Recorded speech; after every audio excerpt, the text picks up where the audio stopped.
everyone from around the world. It's my pleasure to welcome you to Elomba Television tonight. We have a very interesting topic to discuss. It is no longer news that Mazi Nnamdi Kanu, the leader of IPOB, was arrested and extradited to Nigeria. There is no gainsaying the fact that since he became the director of Radio Biafra, Nnamdi Kanu has put the issue of the agitation for an independent sovereign state of Biafra in the front burner of Nigeria politics. And now, today, since his arrest, people are asking, what does this bode for the agitation for Biafra? Is it the end of it? Well, we know there are other groups agitating for an independent state of Biafra as well. Each of them had their own modus operandi. And one of the foremost proponent of an independent nation of Biafra is Mr. Emekesiri, who is the chairman of the indigenous people of Biafra customary government. Mr. Emekesiri, you are welcome to our program tonight. Thank you, Mr. Moderator. Thank you for having me in this program. Right. We also have Dr. Nwaezeigwe. Dr. Nwaezeigwe needs no introduction. He's an expert in Nigeria's history, Oriental history, African religious political conflict, and has a lot to say about the origin of the first Biafra and the conflict going on today in Nigeria with regards to ethnic nationalism. Dr. Nwaezeigwe, you are welcome to our program. Dr. Nwaezeigwe, are you still with us?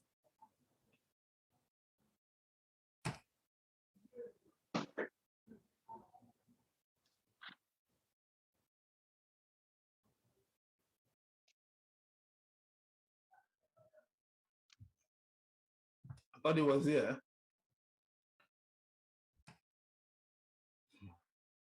Okay, maybe he had a problem, and I'm sure he will.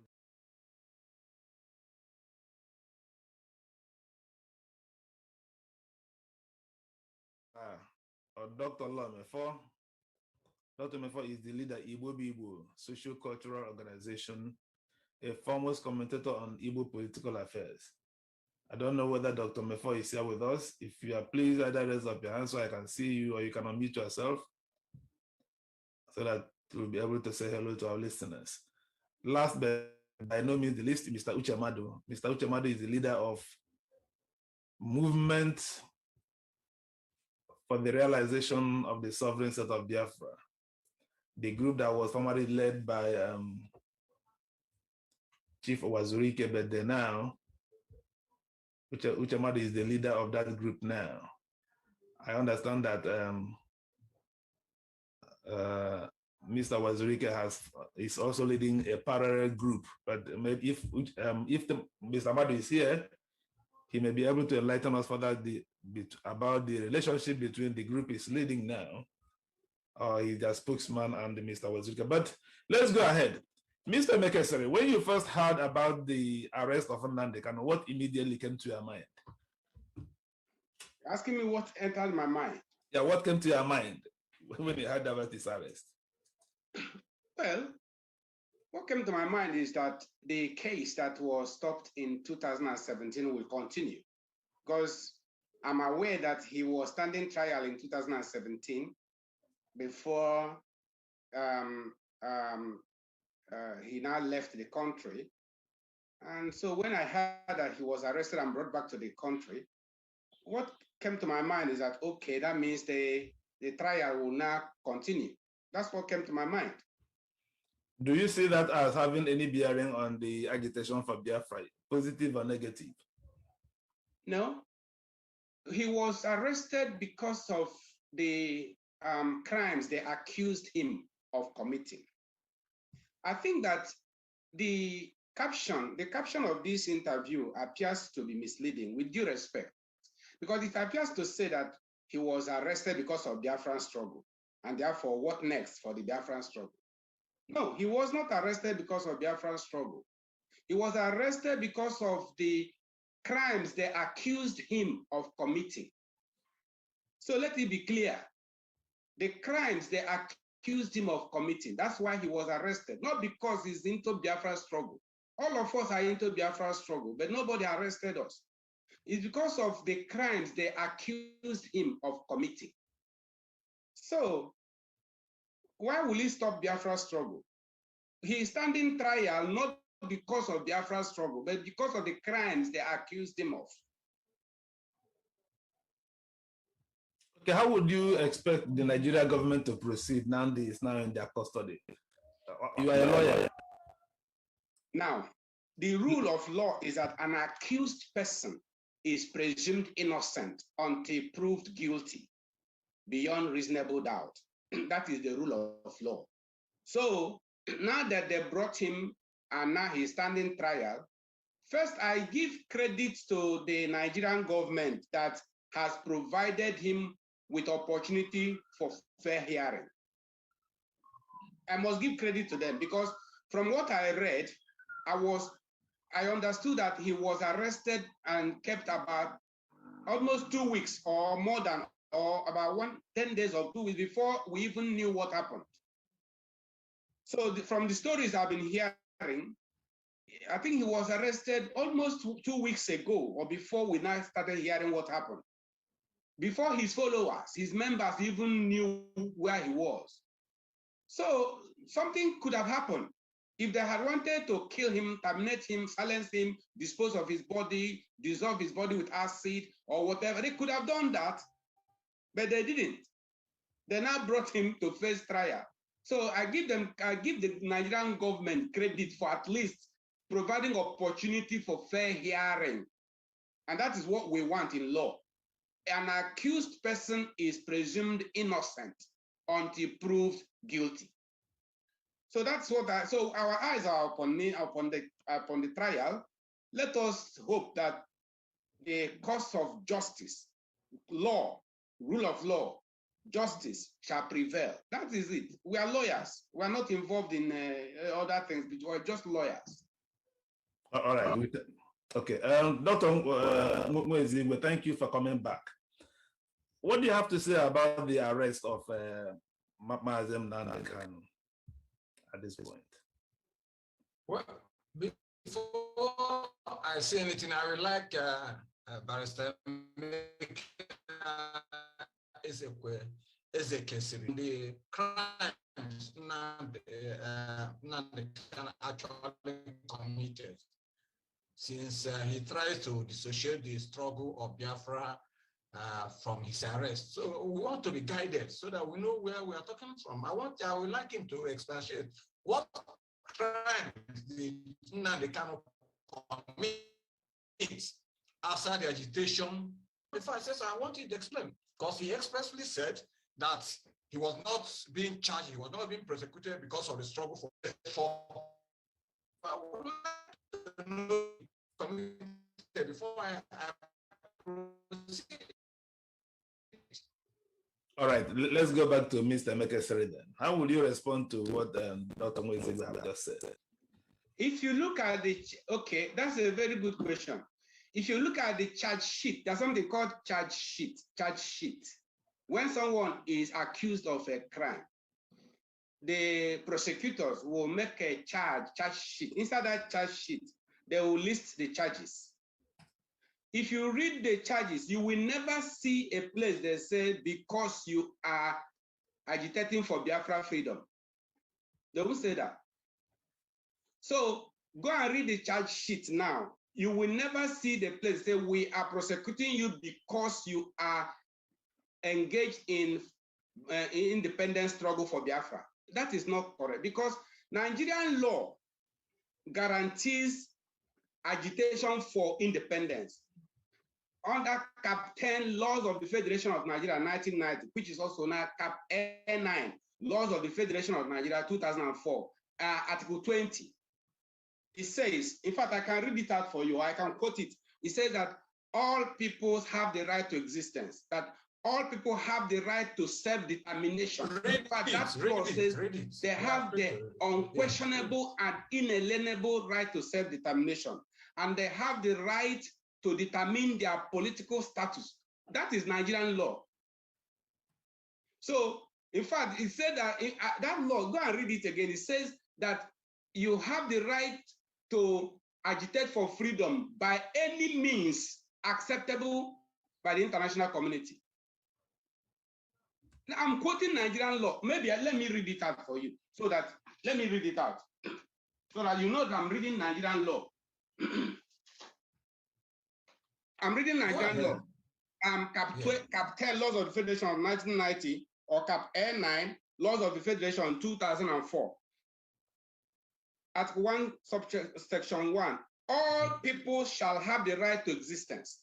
They shall have the unquestionable and inalienable right to self-determination. They shall freely determine their political status and shall pursue their economic and social development according to the policy they have freely chosen. Then 2, subsection 2 said, colonized or oppressed people shall have the right to free themselves from the bonds of domination.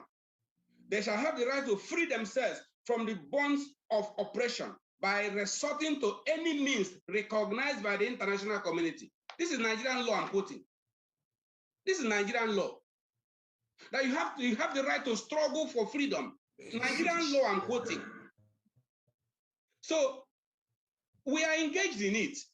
So what I'm saying is that they arrested Nnamdi Kanu based on the accusations laid against him. They accused him. Go and look at the charge sheet of what they accused him. They didn't accuse him because he is struggling for self-determination of the Biafrans. So you have to understand that. All right. You're asking me what crime? You're asking me what crime did he commit? Okay. Am I the person who charged him? It is the prosecution that should prove his crime now. Now, let me ask you. Now.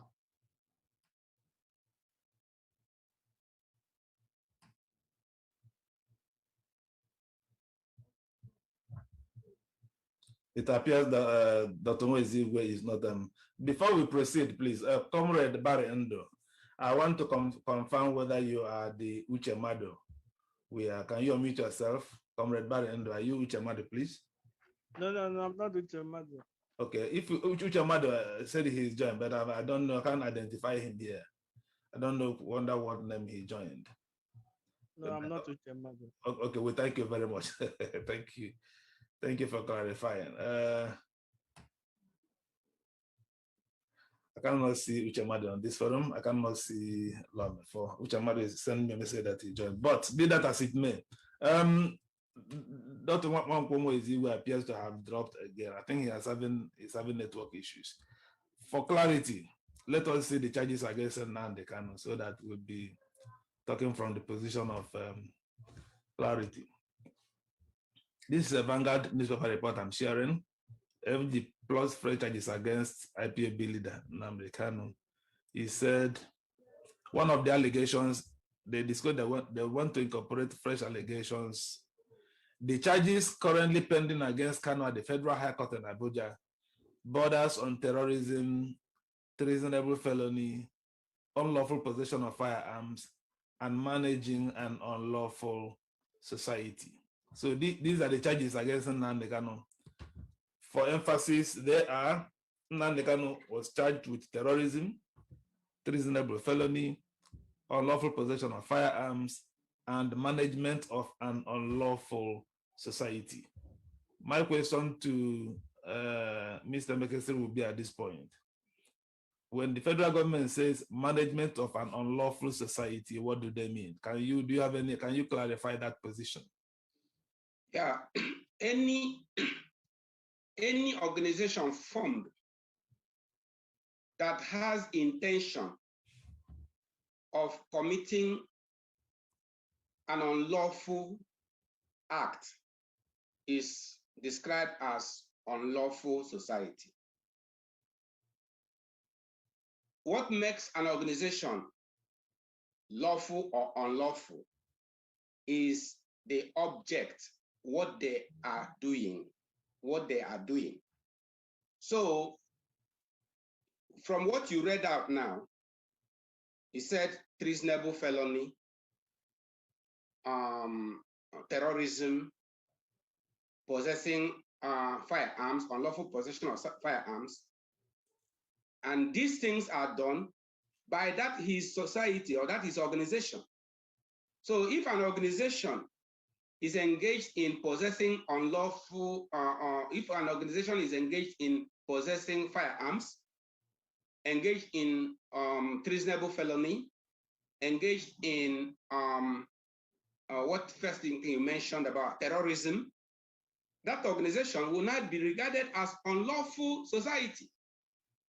So that is what it is if your organization begins to operate contrary to the law. It is called unlawful organization. And then if you're managing that unlawful organization, it's a crime. All right. Dr. Nwaezeigwe is back now.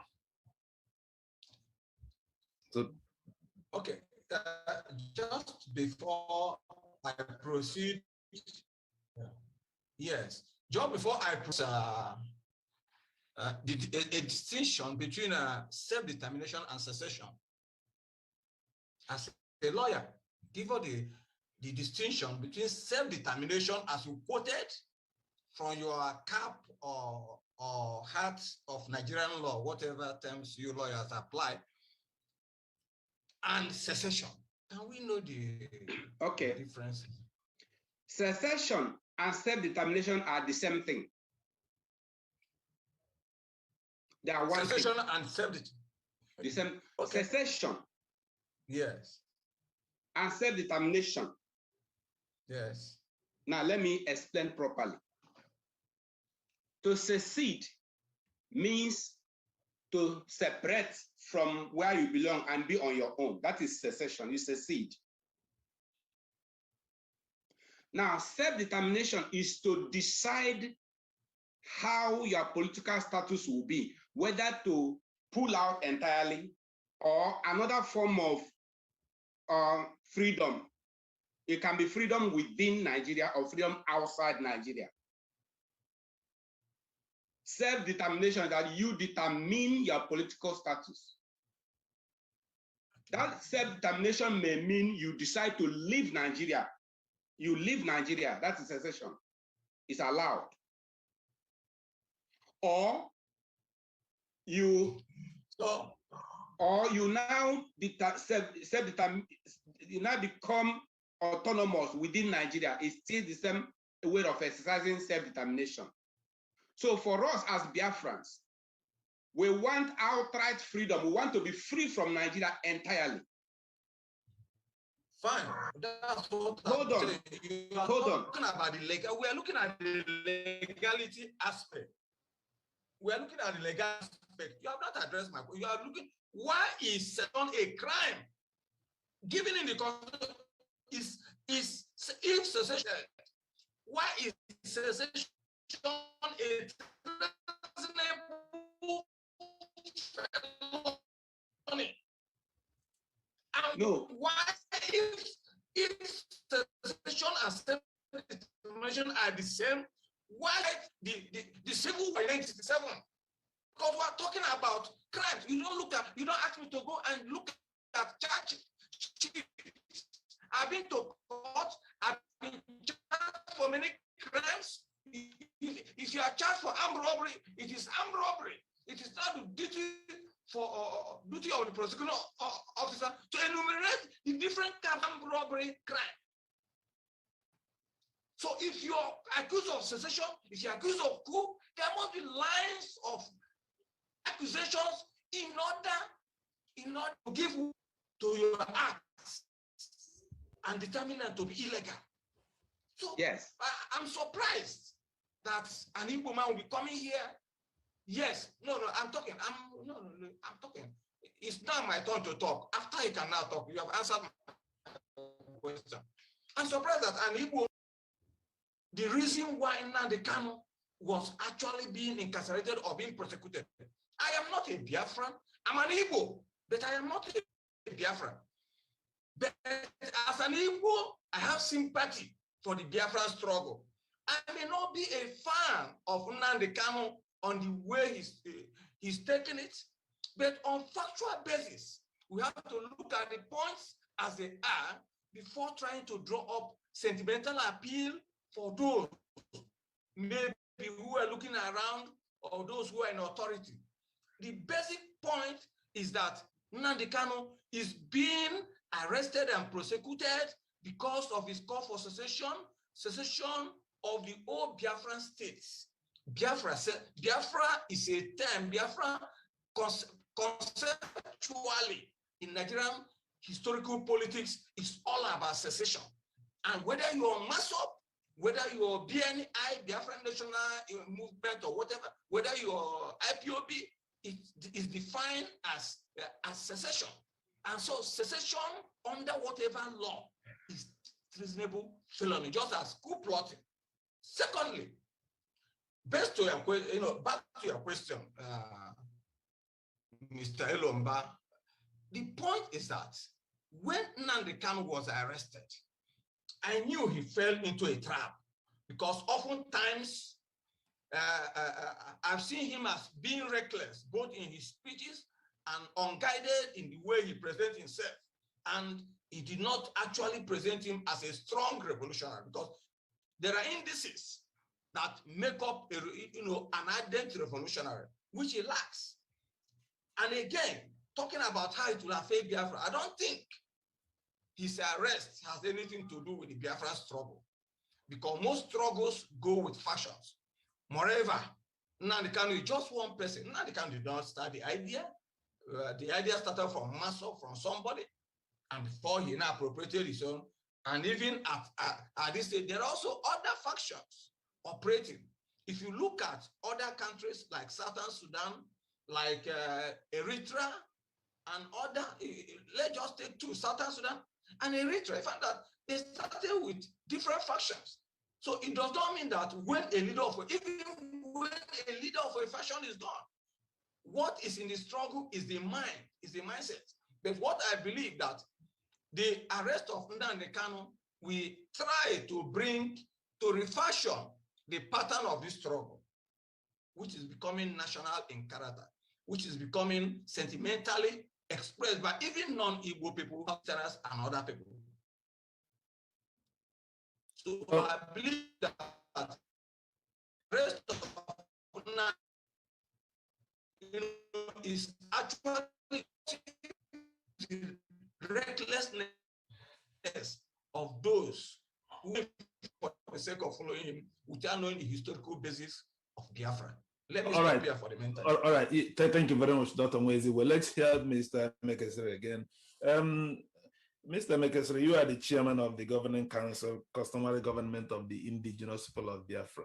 Can you enlighten us the relationship between your organization and the IPOB that is led by Nnamdi Kanu? Because both of them appears to answer IPOB. So is there any relationship between the organization and the IPOB led by Nnamdi Kanu? Nnamdi Kanu was with us before. You know, he came from MASSOB and joined us. And we put him in the media department. You know, when you started your introduction, you said that when he was the director of Radio Biafra, that he put the Biafran struggle and the burner in the front burner, you know, that from that time, Biafra has been known all over the world. Yes, we knew his talent. We recognized his talent in media work, in broadcasting. So we said he should be director of the media. That was what we gave him. While the elders were in leadership, we call them the Supreme Council of Elders of Indigenous People of Biafra. Then the first leader was His Royal Majesty, Honorable Justice Ezosobu. He's late now. The deputy leader was Dr. Dozie Ikedife. He's late now. The Secretary General was Colonel Achuzie. He's late now. The other members And we continued like that as indigenous people of Biafra, IPOB. In fact, that acronym IPOB was coined by Dr. Dozie Kedife. I created the body Indigenous People of Biafra. Dr. Dozie Kedife coined the acronym IPOB in 2013. So things were going well, and we continued in court. And Nnamdi was in our media department as director of the media. He was doing well, but we didn't know he had ulterior motive.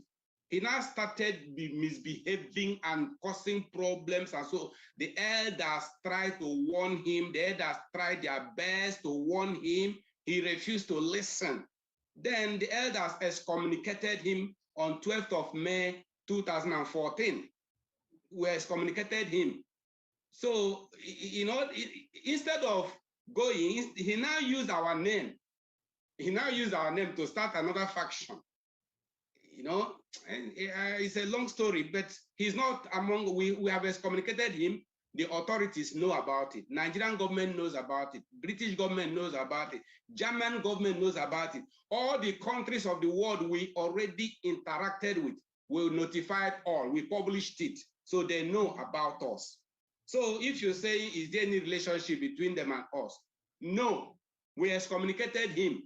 And when we excommunicated him, people like Uche Mefor and some others followed him in sympathy. And I understand that those people who followed him have left him now because they didn't see what the elders saw. So imagine a person who will say that without violence, there will be no Biafra, that he will kill all the elders, you kill the Igbo leaders. The Igbo leaders are saboteurs. And so they were threatening, he threatened and threatened and threatened to kill us. When they threatened to kill me, I did not really worry. It was when they threatened to kill Dr. Dozie Kedife that I became angry.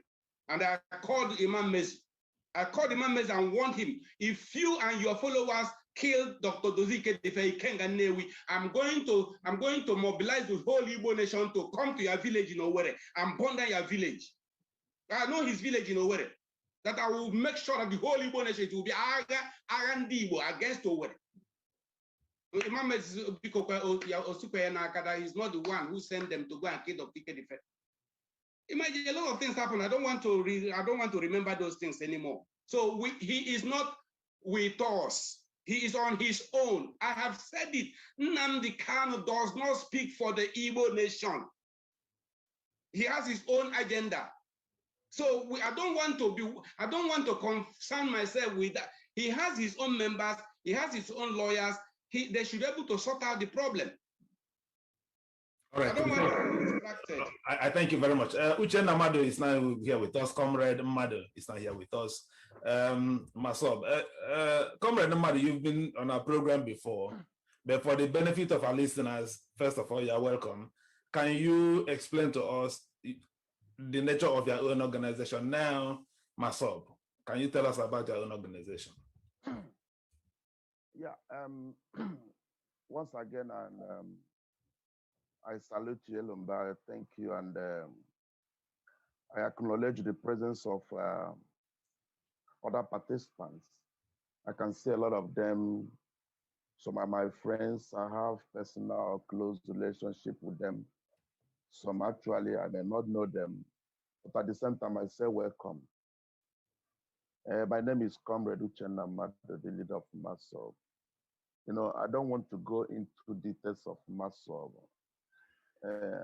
We all know that MASSOB was founded by our former leader, Chief Rafo Wazurike, now the leader of BIM.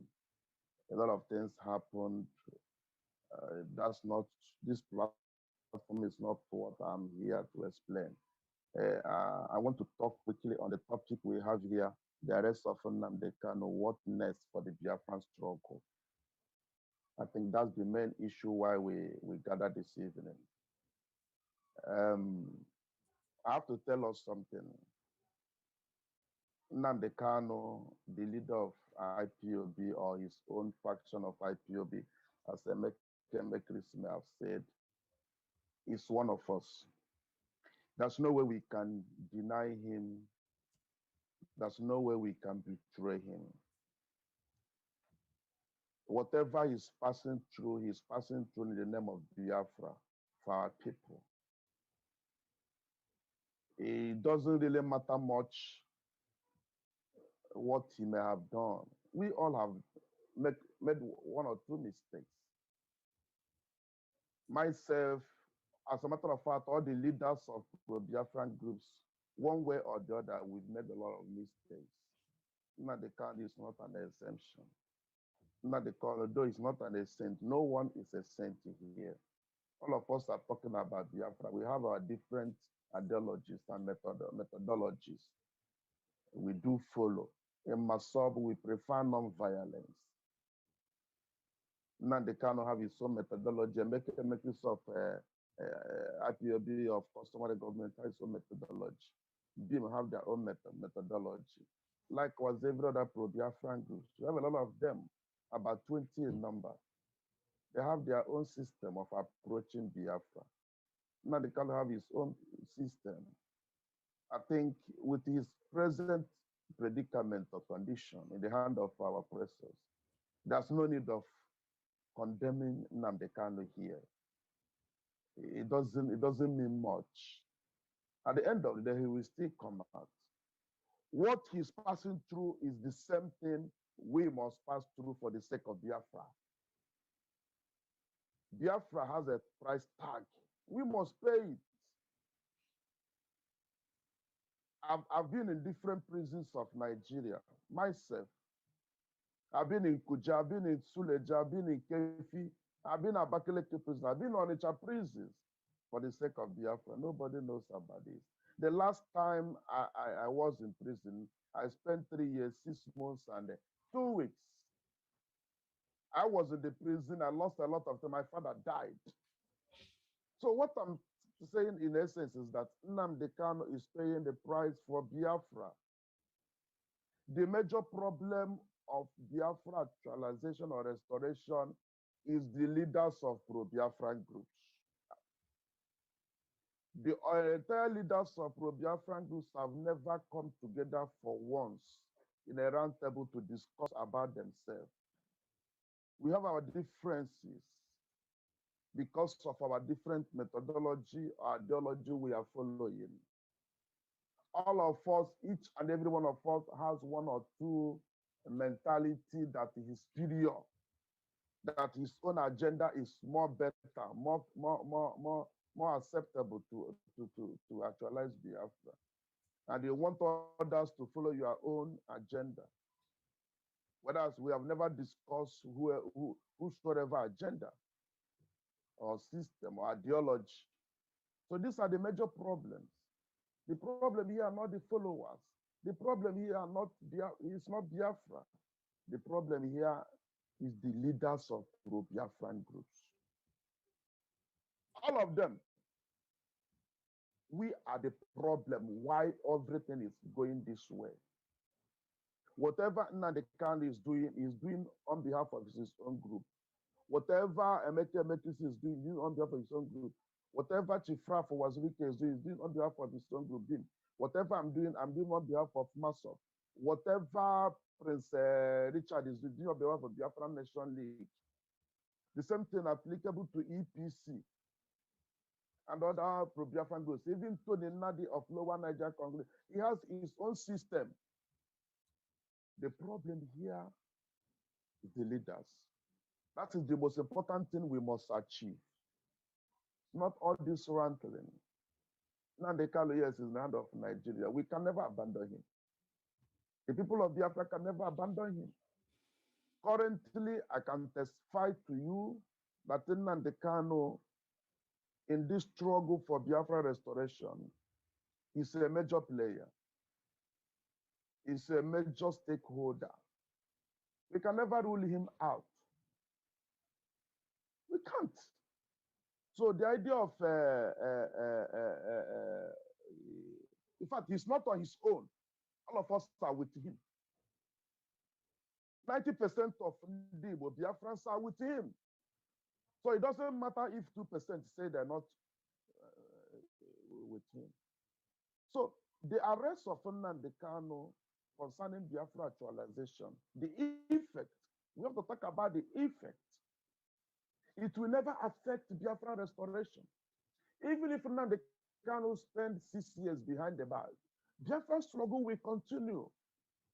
There are thousands of Nnamdi Kanus outside there. So whatever he's passing through is for Biafra. Yes, he may have made some mistakes. I'm aware. He made some mistakes. Some of his brokers are not actually comfortable with, but at the same time, we can never deny him. We can never back him up this time around.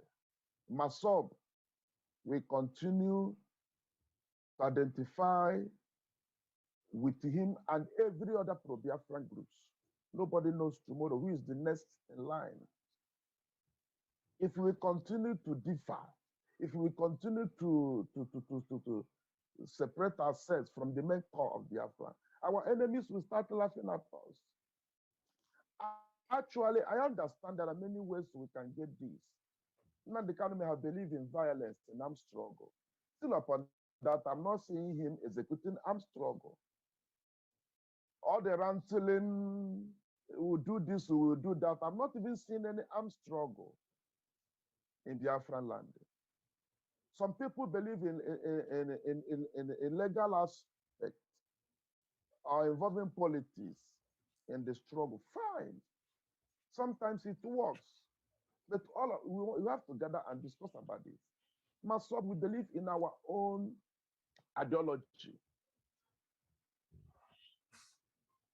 of sensitizing our people first, trying to actualize the Biafra of the mind. That's the most important thing on MASSOB. First of all, we must actualize Biafra of the mind. We want to let every woman, every German, the entire Easterner to believe and know that they are Biafrans first. Until when they start thinking like Biafrans, talking like Biafrans, presenting Biafra first, Biafra interest first. That is when I believe that's our own ideology. So what I'm saying in essence is that leaders of pro-Biafran groups, as a matter of fact, must find a way of coming together, irrespective of one's ego. Thank you. First of all, we have to come together. All right. Thank you. Mr. Emekesiri, I would like to ask you this question. Mr. Madu talked about the Biafra of the mind. Some other speakers have also tried to differentiate this Biafra of the mind as an ideology from Biafra as a political, geographical expression. How does your own agitation for Biafra, what type of Biafra do you actually believe in? Is it the Biafra of the mind, Biafra of the ideology, or Biafra as a geographical expression? In the first place, when we started this journey, we have at the back of our mind. Sorry, Mr. Madu, I will come back to you. I'm actually directing this question to Mr. Emekesiri. I'm so sorry. All right.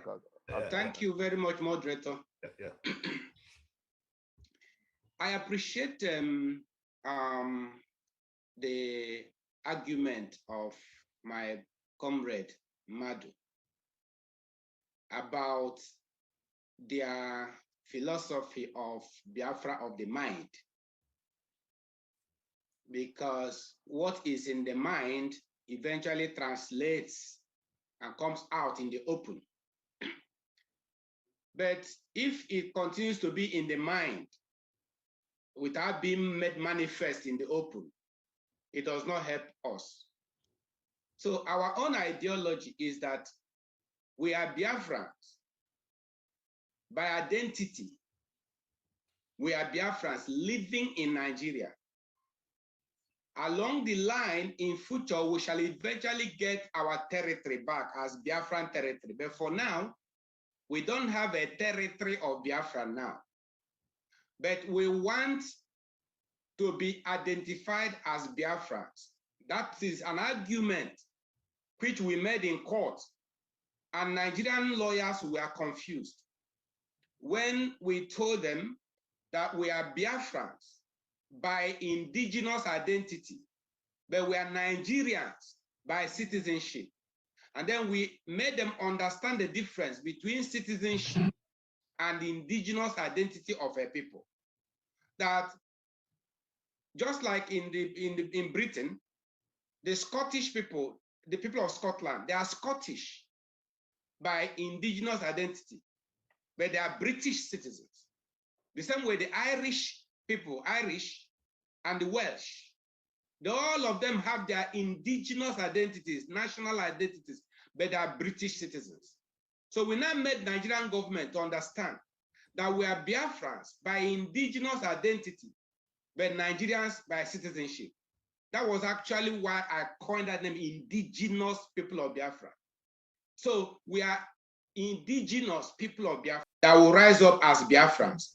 But for failing to annihilate us, the remnants are now protected by both Nigerian law and international law to rise up again as indigenous people of the land.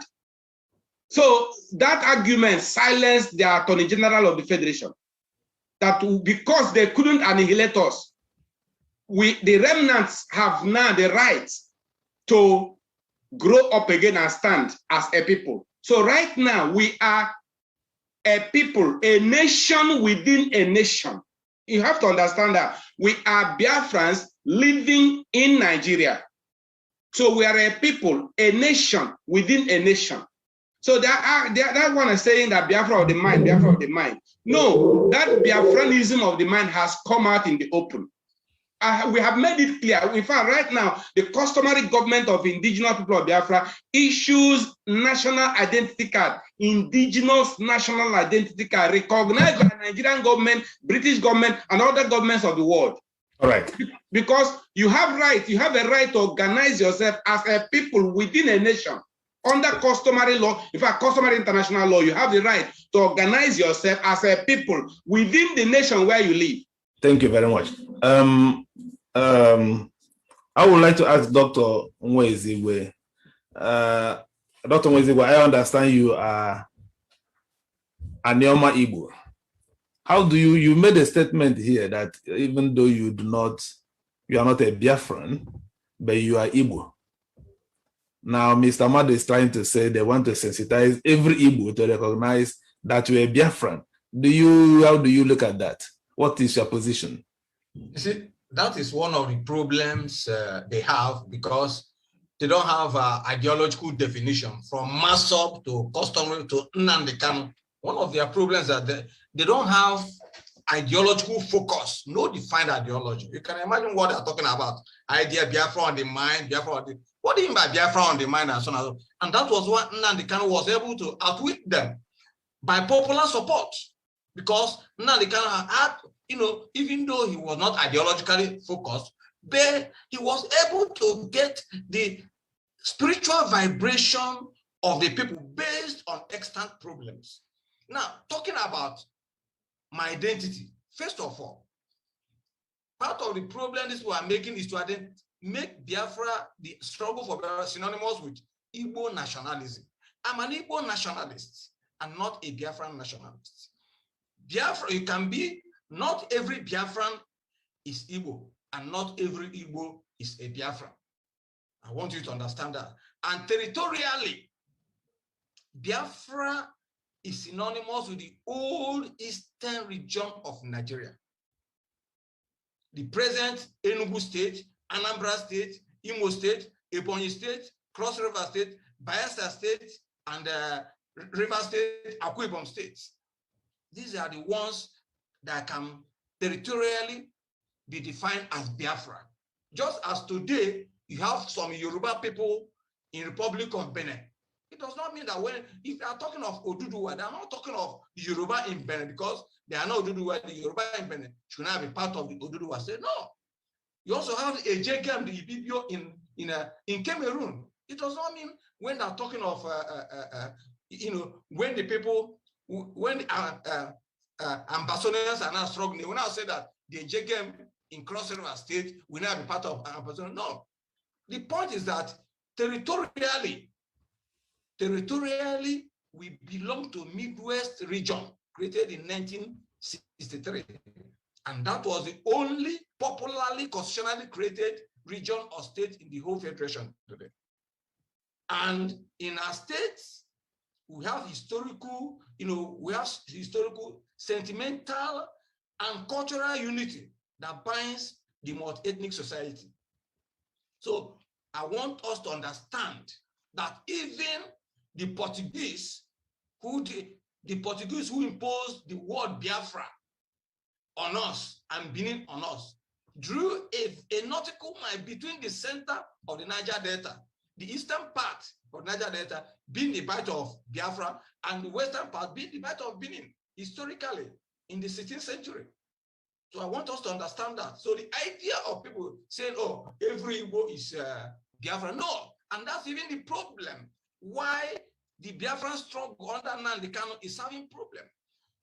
Why? You put Benue people as part of Biafra, you put Benin people as part of Biafra, you just draw one map and put all of them without consultation. You get your Biafra. By the time Nigeria come, people will now decide where they will go at the appropriate time. But you don't impose yourself on them because of the fear of that domination, which is the main political element we are suffering today in Nigeria. We thank you very much for that exposition. We are back to you now, Mr. Comrade Madu. You have listened to Mr. Emekesiri and Dr. Nwaezeigwe. What is do you have any response to that? What do you have to say? Mr. Madu, please. Well, my brothers, they spoke well, because we have our different understandings toward this particular issue.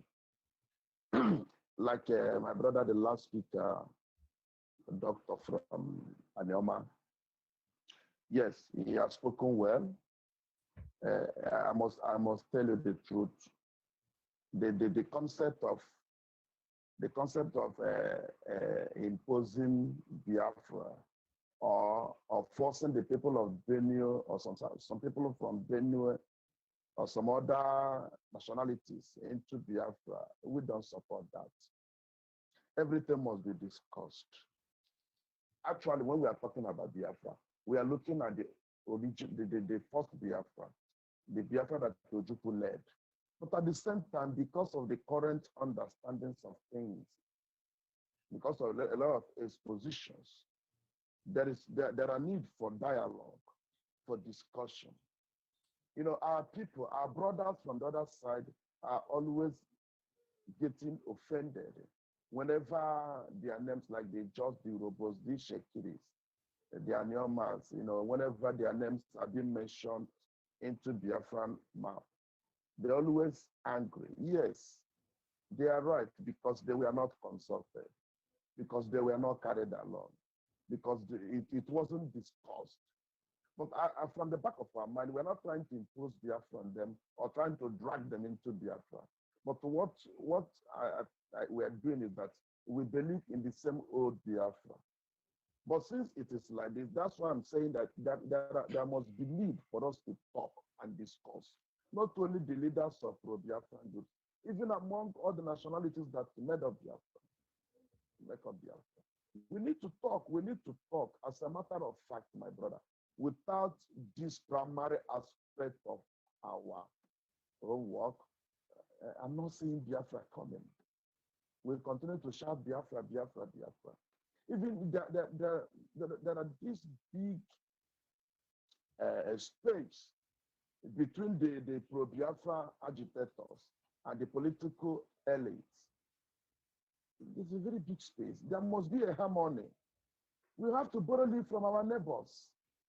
We have to borrow leave from our neighbors, from the Arewa people, from the Oduduwa people.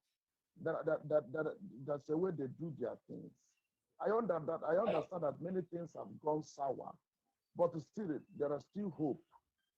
We have a lot of homeworks to do. So all of us, we have our different ideologies. Those things that they thought is not possible, I believe they are all possible if we can come together and talk it over. Because the problem Igbo man is facing, the same problem a German is facing in the northern part of Nigeria, in the Arewa land, part of Nigeria, whenever a violence breaks out, all of them are being seen as Igbo. They are being slaughtered. Even a German, even a Calabar man, Uropa man, Ishekiri man, Akwa Ibom man. The Hausa Fulanis will still kill them as an Igbo. They don't see them as a Joe. They don't see them as Calabar or whatever ethnic nationality they have. They all of them are the same thing with Igbo. They are being treated the same as in the Igbo. But down here, we start killing ourselves. The same divide and rule syndrome. So, my brothers, this time around, there are need for us to talk it over, because more oppressive war is coming to us south, mostly the eastern part of Nigeria. If we can't put up our house together, all of us may be consumed. All right, I thank you. Mr. Emekesiri, let's come back to you.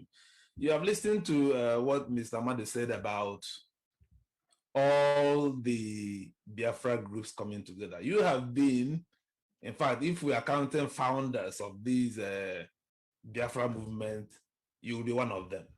You have been in this struggle for decades.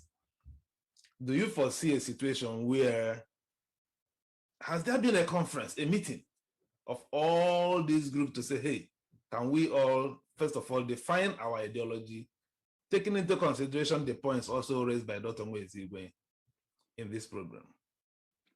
Yeah, that was the first thing that the elders initiated in 2014. The elders initiated a unity conference of all the pro-Biafra groups. Let me start with the observation Brother Nwaezeigwe made. People trying to draw maps and include other regions into the Biafra of their imagination without consulting those people. That is very wrong. They set that trap against us in 2012 when we filed a case between Biafra and Nigeria. The first question the Nigerian authorities wanted me to answer was, who are the Biafrans and what territory do they occupy? That was the first question Nigerian government put forward to me, 2012. Who are the Biafrans and what territory do they occupy? See how I answered it. If you go to that originating summons in 2012 between Biafra and Nigeria, see how I answered it. I said my clients, because I said the Biafrans were my clients, that my clients are the inhabitants of the whole Southeast geopolitical region, parts of South-South, and parts of Middle Belt. You know why I use the word parts? Because in the South-South, we went into survey, that's interviews in the South-South. We found out that some believed in the Biafran project, while some did not believe. We also went towards the Middle Belt and sampled their opinion. We now found that some believed, while some did not believe. But the majority of the Southeast believed. So we now wrote in that originating summons that my clients are the inhabitants of the contiguous regions of the Southeast geopolitical region, parts of South-South, and parts of Middle Belt. Then they were asking me part of, which one constitutes the part of? I said the part of will be decided in a referendum. That was how we silenced them. That for now, we are a people. Our territory is not yet defined. In future, we will define it by referendum. They enter, they stay where they want. And that was what silenced them, and we continue the case. Because in international law, what matters is if you can define the place, even if the boundary is not yet specific. That is the rule in international law. if you can define the habitation of the people, even though the actual boundary is not yet delineated.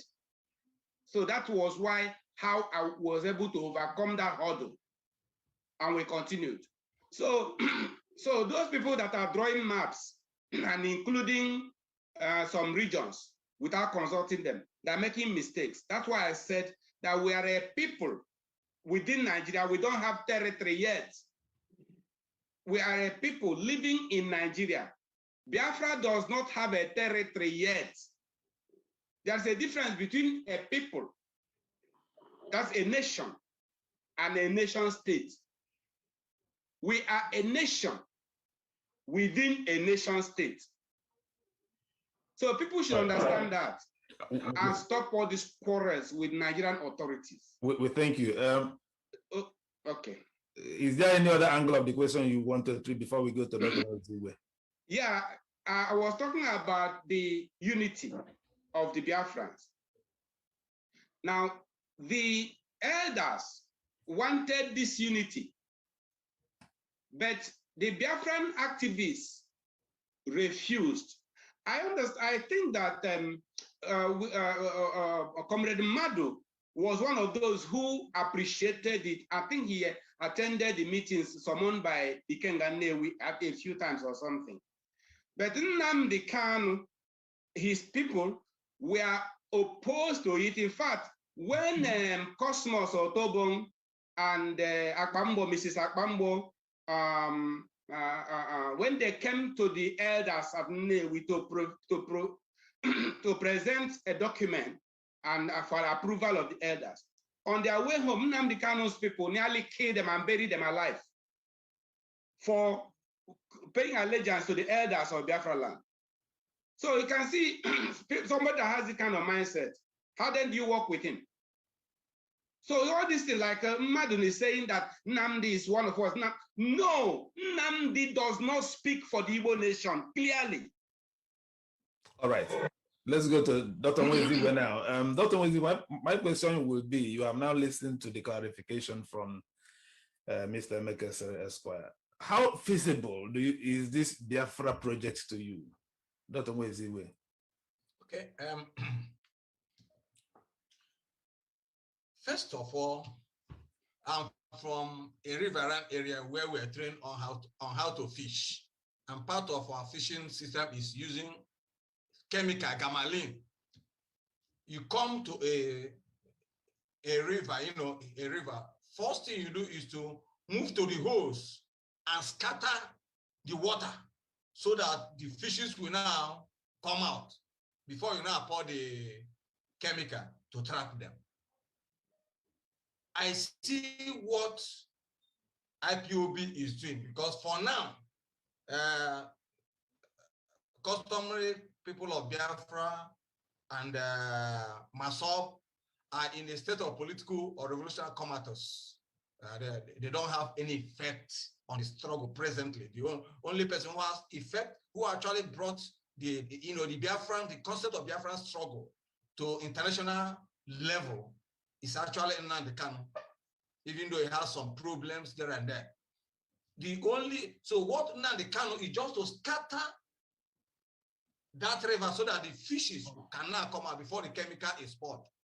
Not really the establishment of Biafra, because there are many problems. You see, the political demography that actually brought about the Biafra of 1967 no longer exists.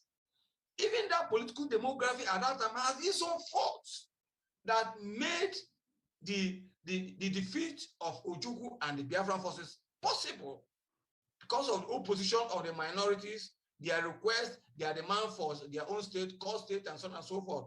The revolt of Niger Delta, the declaration of Niger Delta Republic by Azigbora, and so on and so forth. So you find that even before the declaration of Biafra in 1967, the Eastern region was already divided. So even that political demography at that time that gave rise to Biafra does not exist today. Today we have many. So if at all Biafra has to work, it cannot work under the name Biafra. Because the term Biafra is scary to a lot of people. They see it as another form of Igbo domination. They see it as another cloak of Ojukwu coming to power. You see, that's why, even though they are dormant in the operation, that's why I have a little bit of sympathy or IT towards Lower Niger, Lower Niger scheme, political framework, even though they are not pushful, they are more intellectual than actually revolutionary. They are Tony Nadi and Dr. My friend. That's why I look at them. So for Biafra, as they are pursuing it now, is only to create the enabling environment, the enabling political environment for a larger creation. For example, the Igbo people, those people who are talking about MASSOB, indigenous people of Biafra, and what, they're only concentrating on the Igbo of Southeast because they are limited in political education, revolutionary education. They don't know what is called cross-cutting ethnic alliances. Look at Benue State. The situation in Benue State among the Tiv and the Doma is enough political fertile ground for the Igbo to extend their tentacles to the Middle Belt. The conflict in Southern Kaduna is enough for the Igbo to extend their political tentacles to the Middle Belt and then build a coalition so that when you are talking about secession, you now have wider appeal. When you're talking about secession, it's no longer be seen as an Igbo project because people will see the Igbo as always dominating. And these were most of the, and that was actually one of the problems that led to Aguirre's overthrow. Because of that. So I believe that Biafra in the name presently and in this geographical location of the Southeast geopolitical zone cannot work. But Biafra and extended Biafra under another name, not Biafra, can help to bring the desired end, desired objective of what the people who are agitated to Biafra are doing today. Thank you. We thank you very much. We will go back to Mr. Madu in a moment, but meanwhile, I want to remind all that at this point, you are free to ask your questions. We'll be taking questions from the public now. I want also to acknowledge the presence of Mr. Chido Onoma. Mr. Onoma wrote a book entitled, We Are All Biafrans. Mr. Onoma, you've been listening to, I don't want to put you at the spot because I didn't forewarn you, but if you would like to enlighten us based on what you have heard, and if you have any statement to make, I'll be very happy to, you can please unmute yourself and then you can always, we'll be happy to hear from you on a point or two. Mr. Onoma, please. At any point, you can simply, okay, are you ready now? Well, thank you, Lumba, for doing this. I've been in and out of the session. I just caught the last part of Mr. Wankwo's presentation. So I'm listening in, except you want to ask me any particular question, I'll be happy to, give you. All right, you wrote a book called We Are All Biafrans. Yes. And let me give you, from what I understand, please, any of the speakers can correct me if I'm wrong.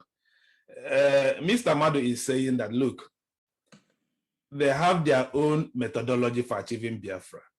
And their own methodology is, first of all, to sensitize every Igbo man that we are Biafran. That once every Igbo man is able to speak and think as a Biafran, then they will not start the struggle of actualizing the set of Biafra.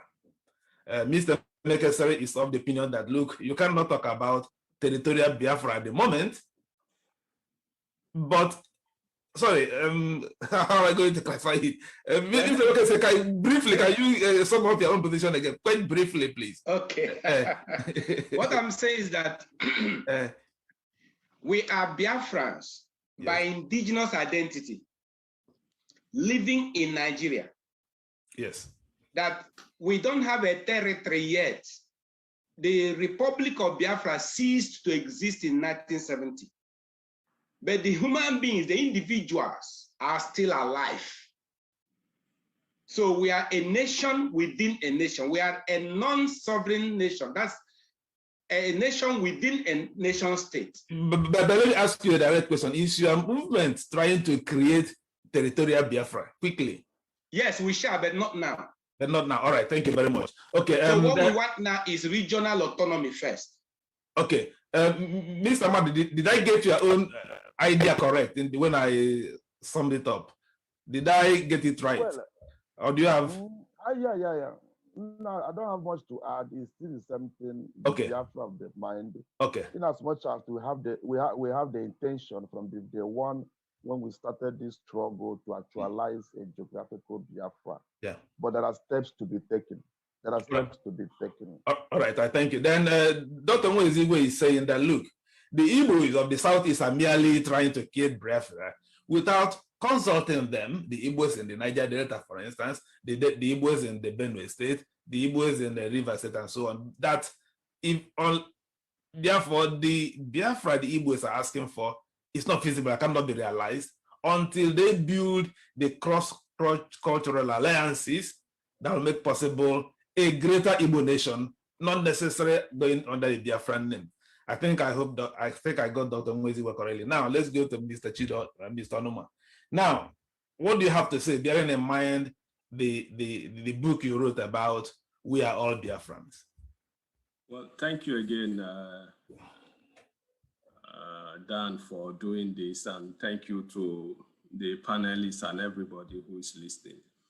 I think we need to approach this issue through different process. We need to be intellectual about it. We need to be practical about it. But more than anything else, we need to be sincere about it.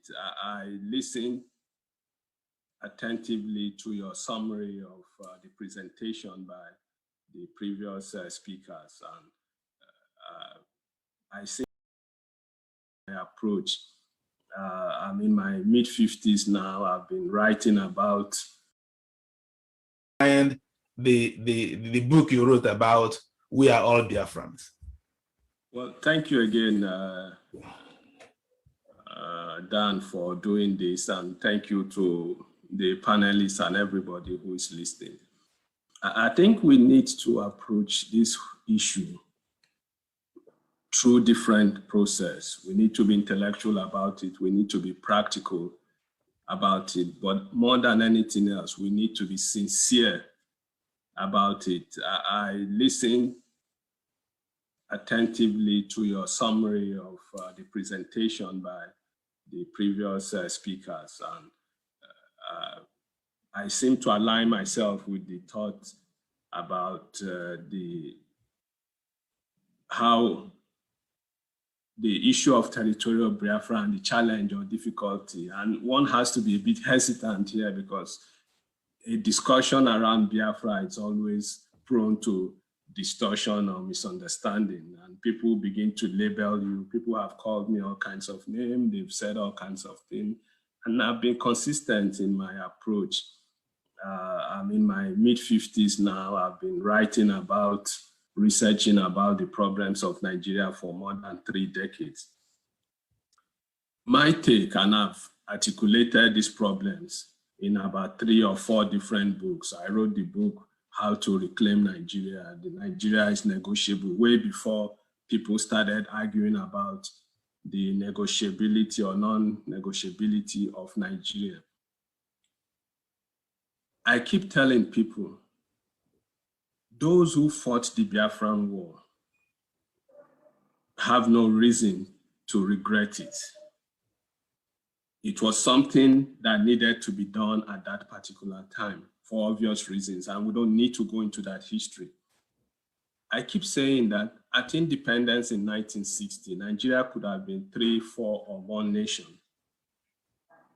By the time the Civil War started in 1967, Nigeria could have been 3, 4, or more nations. The Civil War was fought. It ended in 1970. We are in 2021 today. The reality, and I think Mr. Wankwo, if I get the first or last name right, talked about the need to align with other groups within that region. The question I keep asking is, how do you define Biafra? And I engage people in this conversation and say, oh, is Biafra, does Biafra mean Igbo? Does it equate Igbos in the Southeast? The region that we know as Biafra, the country that we know as Biafra, was part of the eastern region of Nigeria, which included other ethnic groups, some of whom supported and some of whom opposed the Biafra agitation. The problem is that Nigeria of 2021 is not the same Nigeria of 1960, of 1966, 1967, or even 1970. And I'm not going to shy away from it to say that, look, I'm not saying people do not have the right to self-determination. I'm not saying Nigeria can't break. It will be foolish for anybody to, but for that to happen, it will be perhaps the worst civil war in the history of the world. And the point I'm making is that the country has become so intertwined that breaking it or creating any clear demarcation, it can be done, but it will be at the end of a ferocious, bloody civil war for that to happen. And why do I say this? If you look at the history of nation states around the world, look at the history of South America, where the military took over. It was only in Nigeria that the military took over. They not only abused the human rights of citizens, they not only stole, they not only destroyed the governance structure of the different countries. It was only in Nigeria that they distorted the structural balance of the country. And that structural balance, it may have been deliberate. Of course, it was deliberate, and it served certain purpose. When the structural imbalance took place in 1967, the point was that it was at that moment that it became almost impossible. So a case of Nigeria now, there is this analogy of a wall that Dr. Uche Madu has written beautifully about Nigeria and the question of restructuring and all that. So you compare Nigeria to a wall and say that when you want to build a wall, you have blocks. So the blocks could be Igbo, Hausa, Yoruba, and so on. But in erecting that wall, which is informing or creating the nation, you needed to mix cement, water, and everything to patch that wall, patch the blocks to give you that wall. And I hope I'm making myself clear. When that wall collapses, you can't have those blocks, those building blocks in their origin. There's no way you can have those building blocks in their original situation. And that's the situation we found ourselves now. When the major problem, and which is what I think, and that's my position, we need to return to the status quo ante. And what is that? It's basically about giving powers to the states. And the states are the natural successors to the region. That's the only way I think we can amicably solve the problem. Nigeria was created as a federal republic. When the military took power in 1966, they destroyed that concept of federalism. Then Gowon went further to create additional states out of the 4 regions that we had in 1967. But it wasn't just the creation of states that was the problem. The problem was taking away the power those regions had. Essentially, then when they transformed into state, taking away those powers that the states had. And that was essentially what led to the Civil War. So what we need to do is to go back, and it's a simple campaign we can all work on, both from the intellectual or practical point of view, and say, we found ourselves in this space. So much has happened between 1914 and now. How do we go back to how this state was created, which is the basis, on the basis of federalism.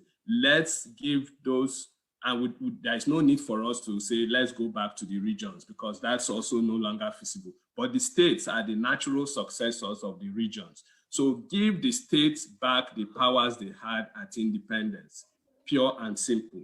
Thank you. That's my position.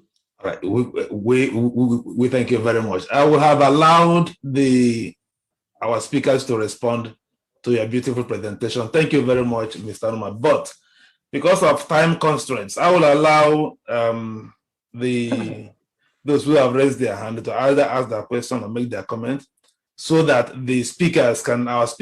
our guests can now build up from what you have just said, another question that will be asked, and then respond to them, because our time is flying. Right, let's hear from Mr. Tango Gochukwu. After that, we hear from Jane, then Ugu Gideon, and Mazi in turns. Tango, please, first of all.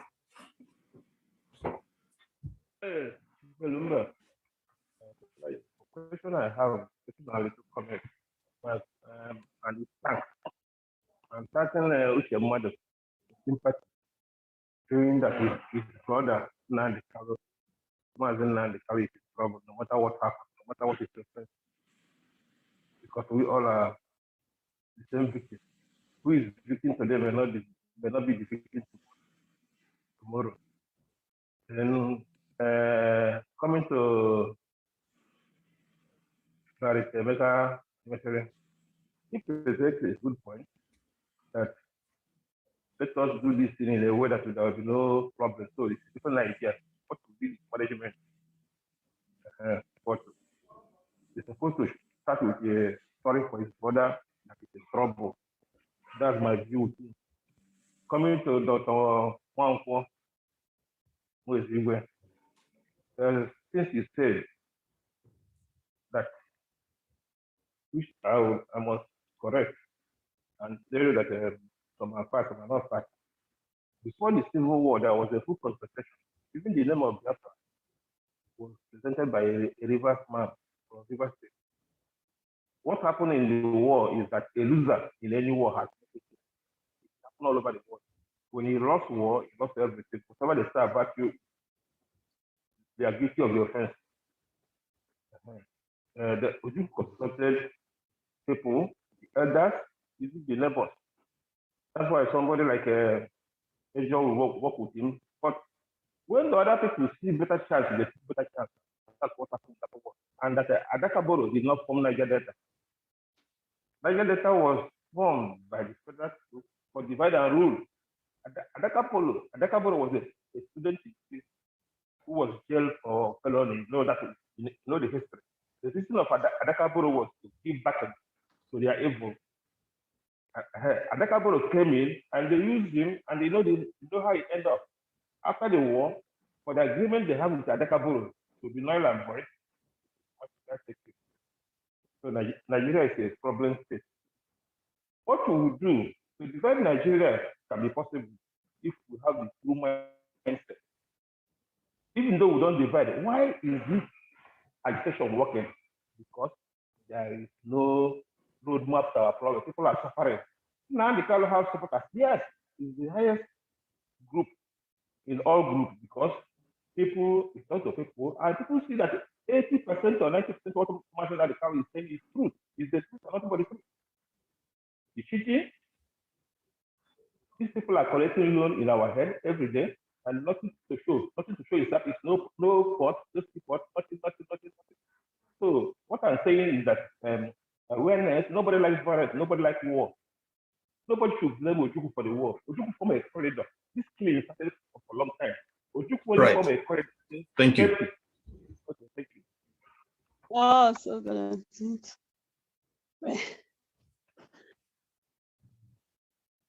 So should I go on? I think it's time rounding up.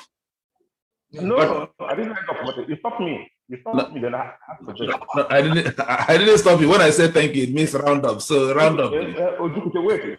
Give me a second to round up then. Ojukwu formed a corridor.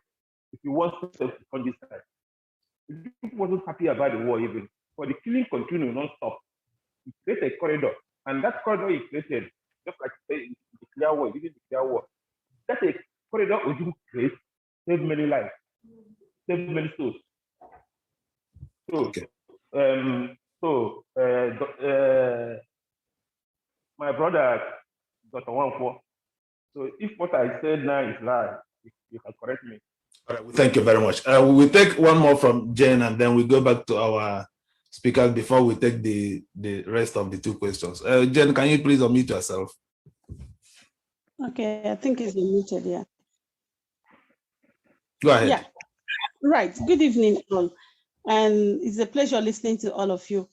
I would put it like a question and still a comment. First, I would like to say, or let me ask, I would like to ask, people agitating for Biafra, one, what is the clear problem that this Biafra is going to solve for the Igbos? Because I've been listening and following following the different groups, and I haven't really, like, as a person, find out the clear problem that seceding or creating a nation within a nation is going to solve. I know and I do agree that there's a lot of problem in Nigeria, a lot. There is poverty, there is no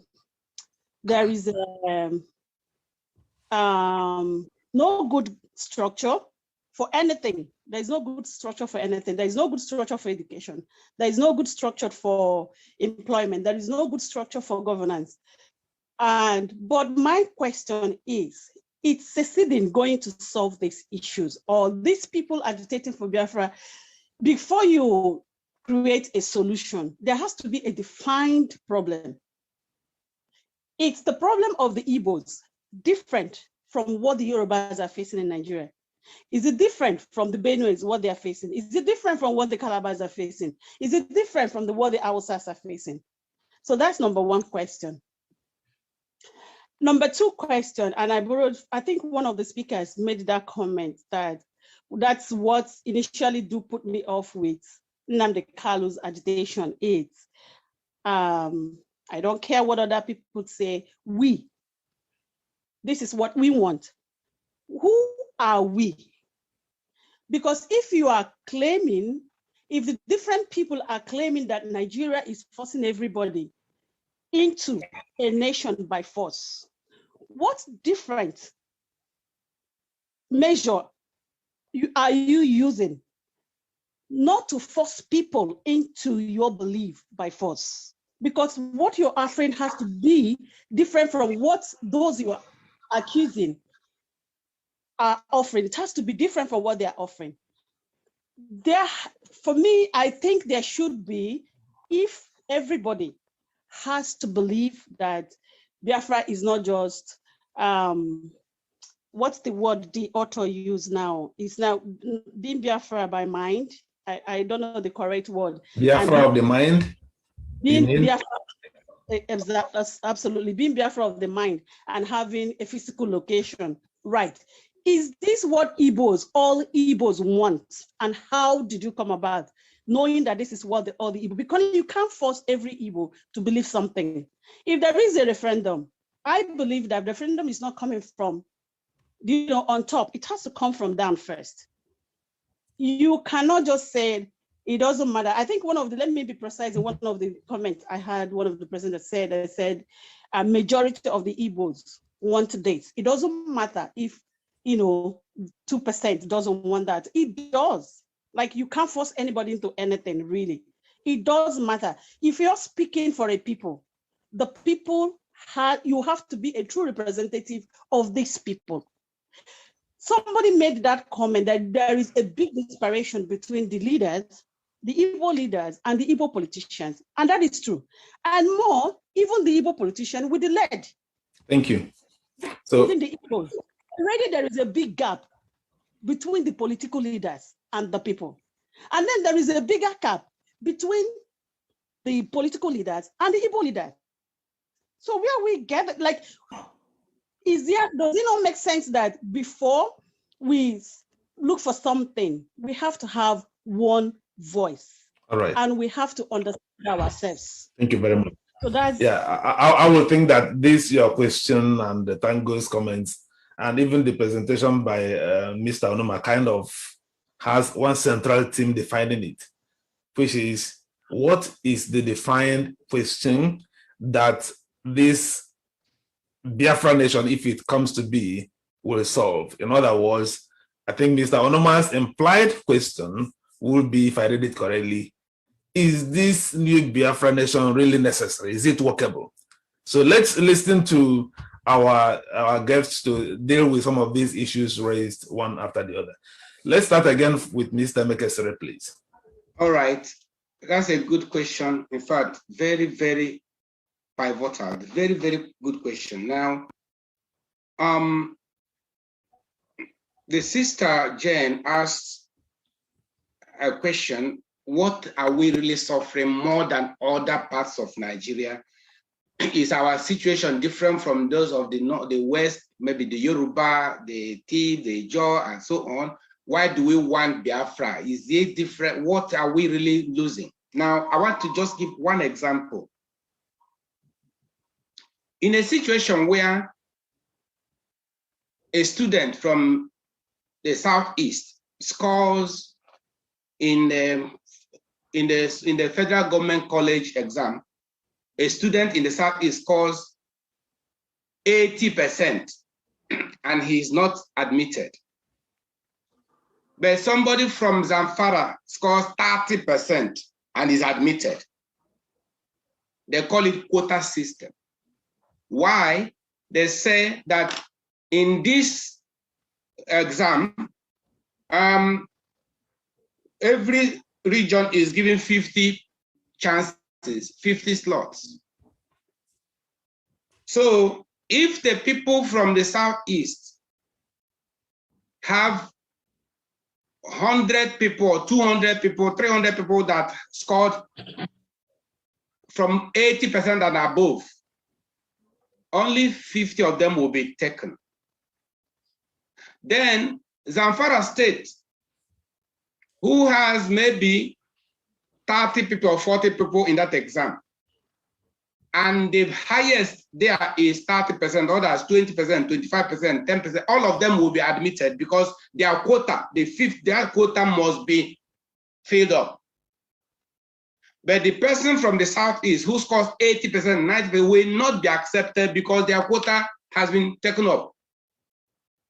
This is just one example. My son suffered it, and he scored 75% and was not taken, but his classmate who scored 33% was accepted. How will I explain it to this boy? Of course, by all standards, 75% is an A in the university. 75% is an A. But he was not taken. But how will I explain this, that you are from Imo State, and for you in Imo State to score, to enter there, it's not easy. But the one from Zamfara getting 33% will enter. How will I explain to that boy? This is just one example. But there are so many other issues that we may not have time now to start narrating. Okay. So, but if we now are able to manage our own governance, I mean regional, because when I'm talking about secession, some people are kicking against secession. Okay, fine. Even if we don't secede, but we are not we devolve powers to the region. We now manage our resources. We manage our educational policies, manage the thing by ourselves. If we in the East, all our children score 100% and we have a chance for all of them will enter the university. Those in the Zamfara State, if their children score 20, 30% and they want them, let them put them there, no problem. So if you want to admit your children with 10%, 20% in the exam, go ahead. So, but you cannot restrain us from moving, because of your own people who are not able to catch up. This is just an example. So we want to govern ourselves and develop at our own pace. That is why we are talking about regional autonomy. That is nation within nation. yes, some of you say breaking up is not good, breaking up is not good. Okay, fine. Well, let us take the other option of being a nation within a nation, just like we have in the United Kingdom, where we have Scotland, England, Ireland, Wales, 4 nations in 1 nation, each one developing at its own pace. So can't we have that? If we can have that in Britain and make Britain become Great Britain because of 4 nations in 1, can't we have 6 nations in 1 Nigeria according to the 6 geopolitical regions? So if you are talking about what we shall gain a lot. We shall gain a lot if we now begin to develop at our own pace. Look at what happened in 1963. It was the granite pyramid of the North that was used to develop the North. Ahmadu Bello University was one of the products, one of the things used. Look at the Western region. The cocoa house was what used to develop Western region. Look at the Eastern region. The palm oil and the coal from Enugu was used to develop the East. So if we go back to our regional level, we will develop, every region will develop at your own pace, and yet you remain one Nigeria. At least let us start with that. So I will call it divided we stand. Divided a little we stand. But this thing, putting us all together with power concentrated at Abuja, is making us suffocate. Thank you. Mr. Madu, please. Is Mr. Madu still with us? Comrade Uche Madu.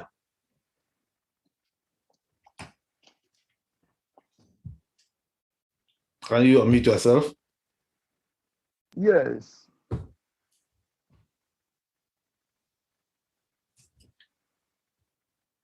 Go ahead, please. Are you hearing me now? Yes. Are you? Okay, good. Before I respond a little bit on the questions or contributions from our listeners, I want to make a remark from what Dr. Nwankwo said concerning MASSOB and the customary government of Biafra, where he was making some assertions. He said that MASSOB and the other group led by Emeka, they are not relevant. And then currently they are into a political camouflage, you know, that it was only Nnamdi Kanu that is relevant in the struggle. I wasn't happy with that statement. I think I'm seeing that as an abuse, you know. But I believe this platform is not one for us to start abusing ourselves. We have, personally, I have respect and regard for Lumba Media. You know, I think he has to withdraw that statement because all the pro-Biafra groups, even the ones headed by Igbos and the ones by non-Igbos, we are focusing on the same thing. Like I said earlier, we have different ideologies. 11 players playing for a particular team. We have 11 players. It doesn't mean that all the players must be popular, must be known. Maybe at the end of the 11, maybe about 2 or 3 players may be famous, may be popular because of their scoring chances or because they do score the goal. That does not mean that the 2 or 3 players are the ones making up the teams. There are other players in the pitch that you may not even know their names, but they are also important. This is all about evolution. So I don't really like that statement of that we are not relevant. This is my 21 years in the struggle. I've passed through many things, tribulations, because of Biafra. You can't say it's irrelevant. I lost my father and my mother while I'm in Kuja and Kefi prisons. So that is, so concerning what is being said about our sister Jane that raised a point. Yes, I think he raised that point to understand more. But I believe that every adult, every person from the southern region of Nigeria must know the reason why all this call for secession, for separation from the Yoruba, from the southwest to southeast to south-south. There are a lot of agitations. Agitation. The reason why all these agitations are growing up is because of the constitution of Nigeria, because of the way Nigeria is being set up, is being construed. We know that the problem of Nigeria is not even the Hausa man or the Fulani man or the Igbo man. The major problem of Nigeria is the British. The way they constructed Nigeria, the way they positioned Nigeria, the way they laid down a document, because I believe that the constitution of Nigeria doesn't contain or carry the minds of Nigerians. If by any chance that people of Nigeria will come together to write a constitution, I don't think there'll be an agitation for this or for that. But because these people, the British, they wrote this, though the people we are meant to believe that the military wrote a constitution for Nigeria. They wrote this. They used the Fulanis as their landlord, you know, to back it up, to continue to hold the peace for them. So what I'm saying in essence is this: the problem of Nigeria is the constitution. As long as that piece of document is still there as the working document of Nigeria, there will be problem. Problem will continue to arise. There are a lot of inequalities, a lot of injustice. The marginations are too much. My brother Emeka just made a point of from the aspect of academics. There are a lot of things, socially, economically. There are a lot of slaveries our people are being subjected to, religiously, social and otherwise. Yes, even in politics, when we try to amend all these mistakes through politics, maybe trying to elect people of our choice as governors, as the senators, as House of Reps, at the same time, the same people controlling the system will still manipulate or differentiate our people. They will still manipulate the political process of still imposing the people that they think is better. So when we look at all this, we have been in Nigeria. Our people have been in every part of Nigeria and trying to build up Nigeria. Even the Igbos, we so much believe in oneness of Nigeria, in progress of Nigeria. That's why you can see India everywhere developing Nigeria. But at the end of the day, we have nothing to show. We are not being carried along. We always been treated as particular citizens. That's why we want to live. We want to stay on our own, to manage ourselves. We want to progress. We want to develop ourselves. There's no way we can develop with this present situation of Nigeria. There's no way Igbo man can prevail. There's no Igbo man can excel more than this level we are operating today. We have this nature of developing ourselves. We have this nature of pairing ourselves with the Western world because we believe we can pair with them. But the concern of Nigeria is still weighing us down. That's why we are calling for separation. Let the Oduduwas be on their own. Let the Biafrans be on their own. Let the Arewas be on their own. Even the Middle Belt, even the people of South Niger Delta, if they want to be on their own as Midwestern Republic or as Niger Delta Republic, fine. Let there be a separation so that everybody can operate in his own space and develop himself. We can't continue to talk about Nigeria. Even the people piloting the affairs of Nigeria currently are thinking primitively. Imagine the set of people that are ruling the affairs of Nigeria. They are taking faculties. Their mentality is so primitive. Thank you. So backward. So if you can round up, please. I'm done. Okay. I'm done. All right. Let's listen to Dr. Nwaezeigwe, please. Yeah, thank you very much. Let me start with what he said. I don't by withdrawing what statement. I was telling him the truth. I was telling me to. I'm a historian.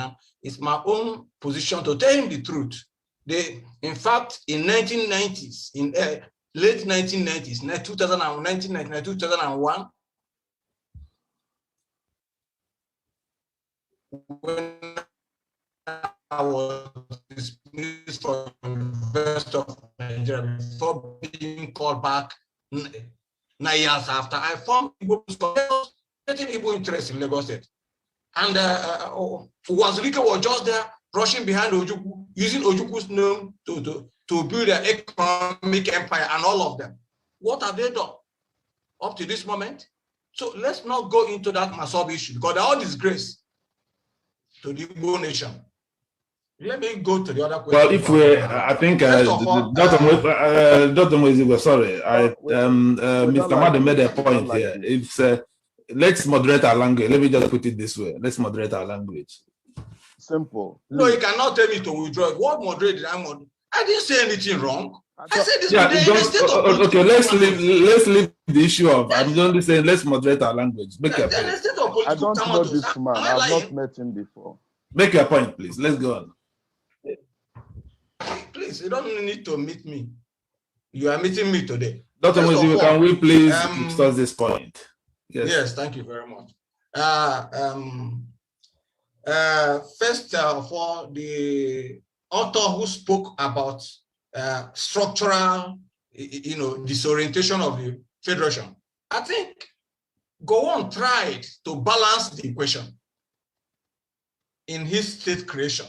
The South, the people of the South, which we call South now, that's the riverine people like Senkarowiwa, Adakobodo, and the rest of them, also fought against us. What was the reason? Now, after the whole thing in 1994, the Igbo leaders came together and said, let us draw a map for the progress of the whole Nigeria, not only for the Igbo. And what shall we do? They brought out the master plan, that Aburi Accord, they brought it out. And now, analyzed it. Why did this thing fail? Because General Gowon refused to implement it. Why? We considered so many factors and found out that the problem really is a problem of fear of domination and then using some people against the others. So the Igbo intelligentsia now said, okay, let us give freedom to all Nigerians, freedom to every group. So they now created imaginary geographical cardinal points called South-South. In geography, there is nothing like South-South, but the Igbo intelligentsia created an imaginary geographical cardinal point called South-South, and then separated the riverine people from the Igbo people, so that the riverine people will no longer see Igbo as dominating over them. Then they created another geographical cardinal point called North Central, and then by the people in the middle belt into that region called North Central, and remove them from the north, remove them from the Fulani. So right now, the middle belt no longer see themselves as northerners. So we created these 6 geopolitical regions and brought this thing before the Abacha Conference of 1995, so that every region will now be free. And it was debated by the whole Nigeria. The whole Nigeria debated it and agreed. We sent our men, Desam Mbakwe, Odumegwu Ojukwu, and Alex Ekweme, who did the presentation so well that the whole Nigeria accepted it and signed it. Today, we now have the 6 geopolitical regions. Every region now is on its own. So that the people of the South now, the South-South now, the riverine, no longer see the Igbo people as dominating over them. The people of Middle Belt now are free from the Fulani. So there is freedom now to every region. Can't you see that the Igbo people want freedom for everybody? So all we're now saying is this, okay, even if you don't want complete secession, let these 6 regions now, let the National Assembly now pass the bill granting autonomy to the 6 regions. Now, my brother, Dr. Nwaezeigwe, you say you have not seen anything we have done. Are you aware that we are the first Biafra group that presented Biafran case before the National Assembly now on regional autonomy? Are you aware? Are you aware that we are the first Biafran group that took Nigeria to court and now our case is in the Court of Appeal? Are you aware?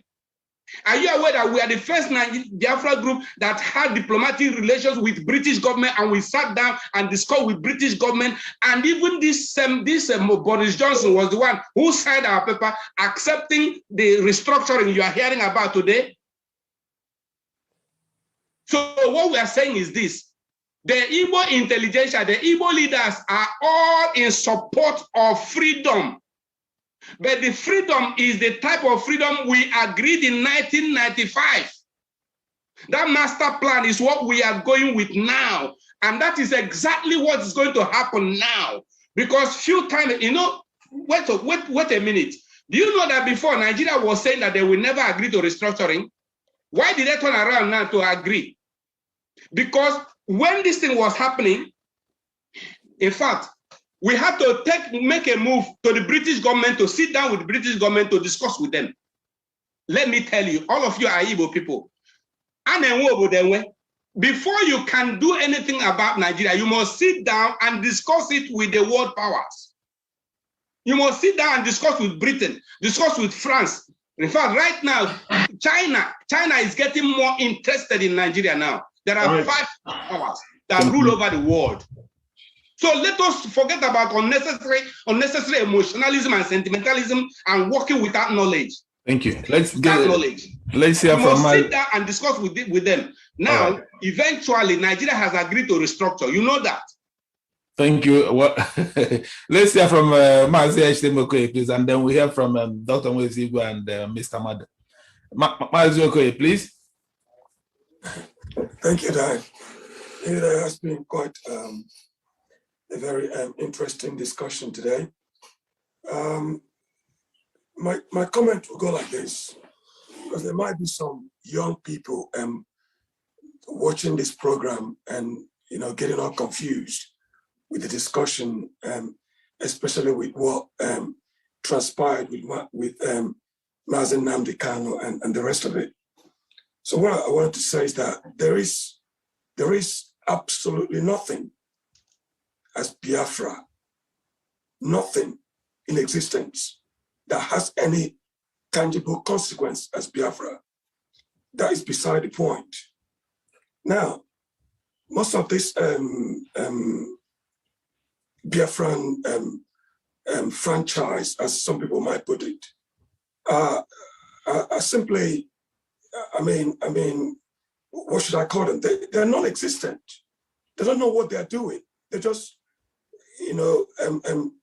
only conceited set of individuals wasting people's time and in the meantime helping themselves with resources from our people. What are we talking about? What are we really talking about? That we will come here and discussing something that hasn't got anything to do with Igbo people, that's never done anything positive and has nothing in prospect for Igbo people, and we are still discussing it and listening to it. Please, let's not keep confusing our young people. We have done that enough. We must tell them to go and find something constructive to do. The people to hold accountable for your problem in Nigeria is your elected officials. Politics is local. Your governors get their allocations. Some of them don't hold local government elections because they pocket the whole money allocated for your local government. And then you sit here talking about Biafra this, Biafra that. What Biafra? In case of Nnamdi Kanu, we know that every action has consequence. All we can say is that let him give him a fair trial. I mean, like Emekesiri said, Nigeria has done quite a very and have been quite lenient. As it been elsewhere, like in Saudi Arabia, they would have decapitated him alive, like MBS did to Khashoggi, or Putin in Russia would have poisoned him with Novichok, like they did to some Russian agents here in London. So I mean, Nigeria has been quite lenient and keeping things open. So let all this Biafran nonsense that has been killing our people, wasting their time, die down. Let us stop having this nonsensical conversation. Like the author you brought in here said, the only solution is let the states take more responsibility for what is going on. What are we discussing? What are we talking about? Thank you very much.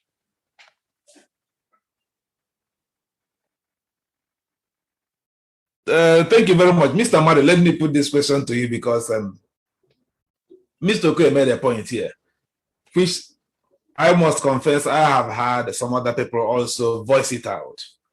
Is this Biafra a distraction to a major problem of malgovernance in Nigeria, not least the Southeast region?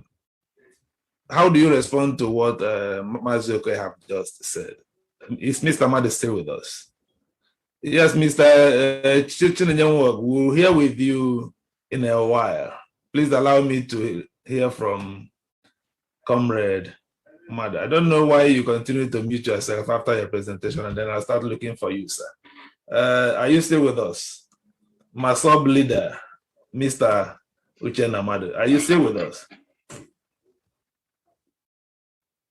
Mr. Madu, are you still with us? No, he's gone. All right, thank you. Let's hear from Chinenye then. Can we unmute Chinenye?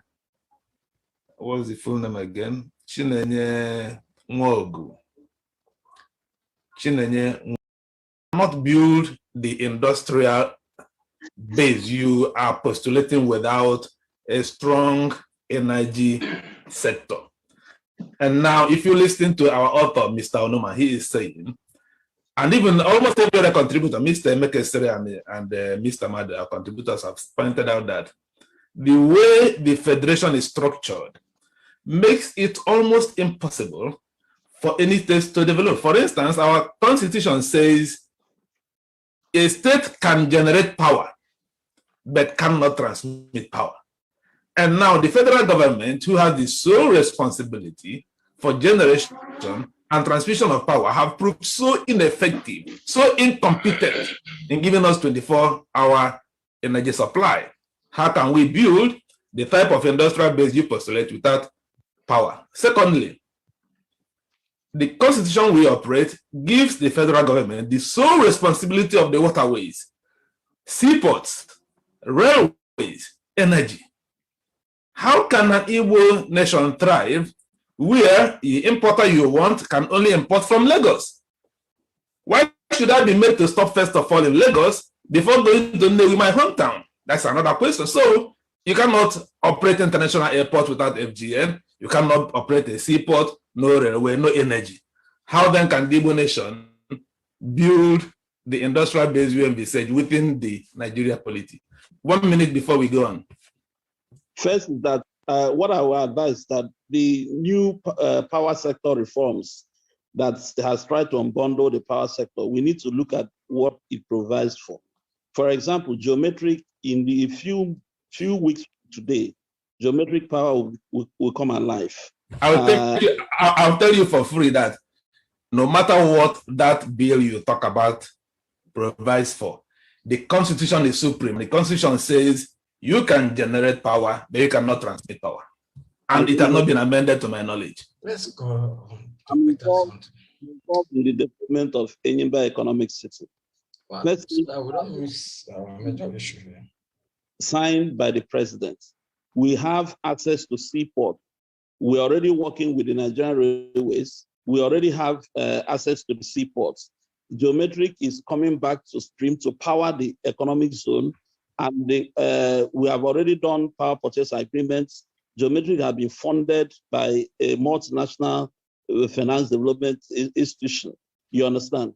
There are strategic, but these are, like I said, these are things the political leadership must give impetus to for smart people. No, I don't want to use the word smart, to sit down and come out with a blueprint to run these things. If we, some of the two projects that I mentioned are running smoothly, and in the days to come, it will be like an example of what that kind of collaboration among the Southeast states can bring on board, for the industrial development of the Southeast. I understand the issues you talked about, the federal legislations and all that. There are very many ways. There are very many ways to deal with it. For example, the Enyimba Economic City has a free trade zone license. And because he has a free trade zone license, he operates the East Municipal jurisprudence and laws are outside the control of the Nigerian states.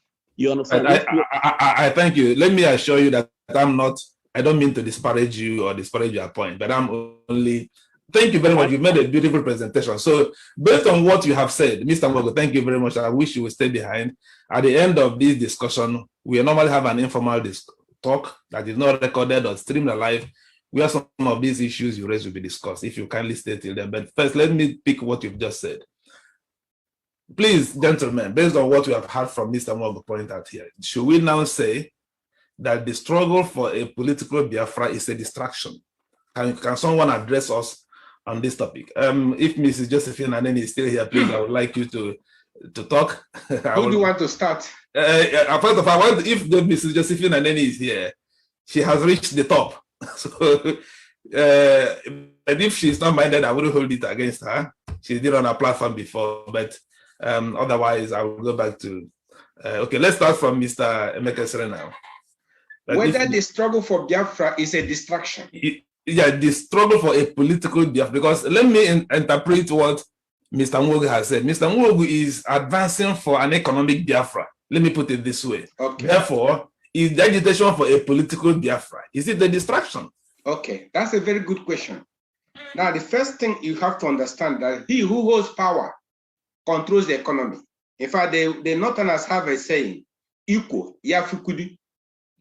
That's money, that's power, past money, equal, yafikudi. Power is greater than money. He who holds power controls the economy. So you can do all your investments, you can, amass the wealth, create investments here and there. One single policy they will make will render your economy or your investments useless. So he who holds power controls the economy. So we must control our own economy. We don't allow them to now dictate what happens to our economy. They decide, haven't you must have seen when they shut down eBay, to shut down this, close down bank, because they are in power. So we want to control our own resources. That's why we are saying devolution of power. Devolution of power to the regions. Okay, let me look at this is Nigerian Constitution. If you go to the exclusive legislative list, now federal government has power to control even banking. You can't even establish bank without federal government giving you license. They have power to control aviation, that is airline. They have power to control sea, maritime. They have, in fact, even the trading you are talking about. Let me read out trading for you. They have power to control trade and commerce, and in particular, trade and commerce between Nigeria and the other countries, including import of commodities into and export of commodities from Nigeria. So even if you want to export something now, you don't have the power, except the government, federal government gives you the power. So what are you talking about? That we just concentrate in trading and in marketing, but another person decides how our market will go? No, we want to control our resources. We want to control our own. That's why we're saying devolution of power. So when you devolve power, you remove that excessive almighty power of federal government, devolve it to the region so that we'll be able to manage ourselves and develop at our own pace. That's what we're saying. So you're saying, is it a distraction? No, it's not a distraction. And we must pursue it. We must get this devolution of power done. Federal government knows that we are very out for it, and we will push for it until power is devolved from the federal down to the people who really own the power. It is the people that own the power after all. So that must be devolution of power to the regions. Now, some people are saying, let it be devolution to the states. No, we are saying that same agreement that was made in 1995 to create the 6 geopolitical regions, these 6 regions that we are now practicing, power must be devolved to the regions. Every region has states already created within it. For instance, the Southeast region, we already have our 5 states. I thank you very much. South region has their 6 states. Yeah. Southwest region has their 6 states. What we are saying is that power must be devolved to the regions. Simple. Okay, and we cannot shy away from it. It is not a distraction. We are not breaking up Nigeria. We are not breaking up, but there must be devolution of power. Otherwise, there will be no peace in Nigeria. Okay, well, I will thank you very much. I think Mr. Madu has left. So let me ask Dr. Nwaezeigwe this question. Dr. Nwaezeigwe, you have heard what Mr. Emekesiri said. How feasible is it within the Nigeria context? Because Mr. Nwaezeigwe pointed out to some roadblocks towards this resolution of our issues, the least not being the lopsided structure of the Nigeria Federation at the National Assembly. So how feasible will it be for Nigeria to, sorry, can you unmute again, yourself again, Dr. Nwaezeigwe, please?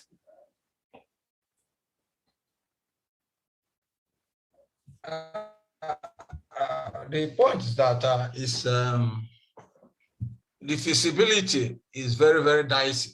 First, the last speaker has spoken very well on the power of politics, on the economy, and the Igbo think they are rich or they are economically strong. They haven't been as economically strong and rich like the Jews in the 19th century in Germany on other areas before the Dreyfus affairs of 1892 that led them to form the World Zionist Congress that led to the foundation of the Jewish state today. Let's leave that one. But first, under the presence, I think we have a reason, major reason for coming there, because we are gradually, moving away from the major issue. The Biafra struggle, I'm surprised this, my brother, last week I was talking about devolution of power, they are not leaving Nigeria. If you're not leaving Nigeria, don't talk about Biafra. You don't then that's your custom, that's why I'm saying that your customary government of Biafra, does not have effect if you're talking about, because Nigeria as it is now can never see the light of day. Because I made it in such a way that creativity will always be demeaned by mediocrity. And he who holds power, we are not even looking at the power structure, the basis of our Nigerian economy. Who are the people controlling it today? Now we are talking of Fulani herdsmen. We are talking of insecurity. And it was this insecurity that actually propelled Nnamdi Kanu to international stadium. Insecurity. If Nigeria was secure, if there was no cases of banditry, no cases of herdsmen, nobody should have listened to Nnamdi Kanu. Nobody should have listened to his order on sit at home or whatever. So we must look at first the security situation. Because even if you try to restructure without security, there will be no economic progress. There will be no stability. And even you are talking of structuring. My brother talked about the 6 geopolitical zones. The 6 geopolitical zones are not properly structured, especially in the north. You can look at it. They are vertically divided. They are not horizontally. When you are talking about middle belt, it is only when it is divided horizontally. That is when you talk about restructuring in the north. If you talk of northwest, it's running down to where? To Mina. And you are talking of the old northeastern region. Then you are talking of north central. You are coming down to even southern Kaduna. You are talking of southern Kaduna and Plateau. You are talking of northwest, northeast. It's running down from Maiduguri. So in all these situations, you still see the middle belts. Middle belts being alienated from unity. They are not united, they are divided, balkanized. So if actually the Igbo people were instrumental to the creation of this geopolitical zone, then they were very, very unfair to the middle belters for that horizontal creation. Because as far as we are concerned now, the idea of middle belts as a structural whole cannot be effective under the present situation. So when we are talking of structuring, we should look at the middle belt on horizontal zone, not on vertical zone as it is. The vertical zone which makes them be subjected under Fulani rule. If you look at the Oka creation, the interim Oka creation, when he took his coup, when he planned, we found that actually is the ideal pattern of creating a middle belt and southern Nigeria. So I believe that the only way Nigeria can move is by introducing an interim government, not under this democracy, not under, because if we look at the present... The problem, Dr. Nwaezeigwe, the question I asked was, how feasible will it be? And now you now talk of interim government. How can that be done? How feasible is that? How practical could that be? Yes, it can be feasible. How? Yes, we cannot. You see, as I said, the water has been scattered now, ready for fishing. You see, I've told people that Nigeria is a magical state. How? Please, practically, how? First of all, let us even look at, Babangida. Who knows that Babangida one day said he will step aside? We woke up one day and said, so how? How? Please, let's move on. How? How? There need to be a revolution in Nigeria. Thank you. So if you want me to say it, there need to be a revolution in Nigeria to change the whole idea and to bring the leaders to their knees, because presently the leaders are reeling in their ill-gotten wealth, primitive accumulation, and they don't even care that people are suffering. Don't care about insecurity in the town. So we need a regrinding. Thank you very much. System. We thank you. Our time will still run out. So let's quickly take Jen. Okay, Jen, we've heard from you before. If you don't, okay, let's hear from you, and then let's hear from Chibi. You said you wanted to make a comment. After Jen, we hear from you, and then we round up. Yeah, thanks for the opportunity again. I want to say, like I've heard everybody, but I want to stress again, like before you give a solution to something, you have to really nail down the problem. The problem. Yeah, I have a contribution to make. Yes, we'll hear from you. We will call Abeng, please. Let's hear from Jen, and then I'll call you. I ask you to meet. Thank you. Okay. Yeah, Jen, go ahead. The problem I, as a person, think of in Nigeria is, one, Nigeria has a systematic problem. Nigeria has a governance issue, and all comes down to the Constitution. The Constitution is wrong. If there is a systematic problem, if there is a governance problem, if there is an economic problem, education problem, the solution in a federation is for the people to call their leaders to order. Now, the Constitution does not allow that. The Constitution of Nigeria is too powerful and does not give power to the people. The Constitution of Nigeria has given the president of Nigeria the power to control the fund, to control the military, control who does what, and even control the courts. So that is where the problem is. Secession for me is not the solution. Agitation here and there, fine, it resists, awareness. But I believe that would those other regions or those states that are supposed to be part of Biafra, how can this be done? Having representatives is okay in different, but those are all individual people operating under their own small canopy, and some of them are actually hiding. The people that should be the target should be the leaders of those states. There should be a way that a small way should be designed. There should be some ambassadors that will be meeting these leaders and be discussing issues about freedom with them. Once the idea is sold to them, definitely not 100% people will buy, but those ones who are ready and prepared buying the idea will work well. That's just one of my contributions. Again, I want to say that based on what I see, things might not work very well. My own reasons are very simple. We have professors in Nigeria. That's why sometimes when we talk about education, some people say, oh, this region is actually educated. But in the real sense, it's not so. We have the North. Now we have North and South only in the whole Nigeria. That's the truth. So we have North and South.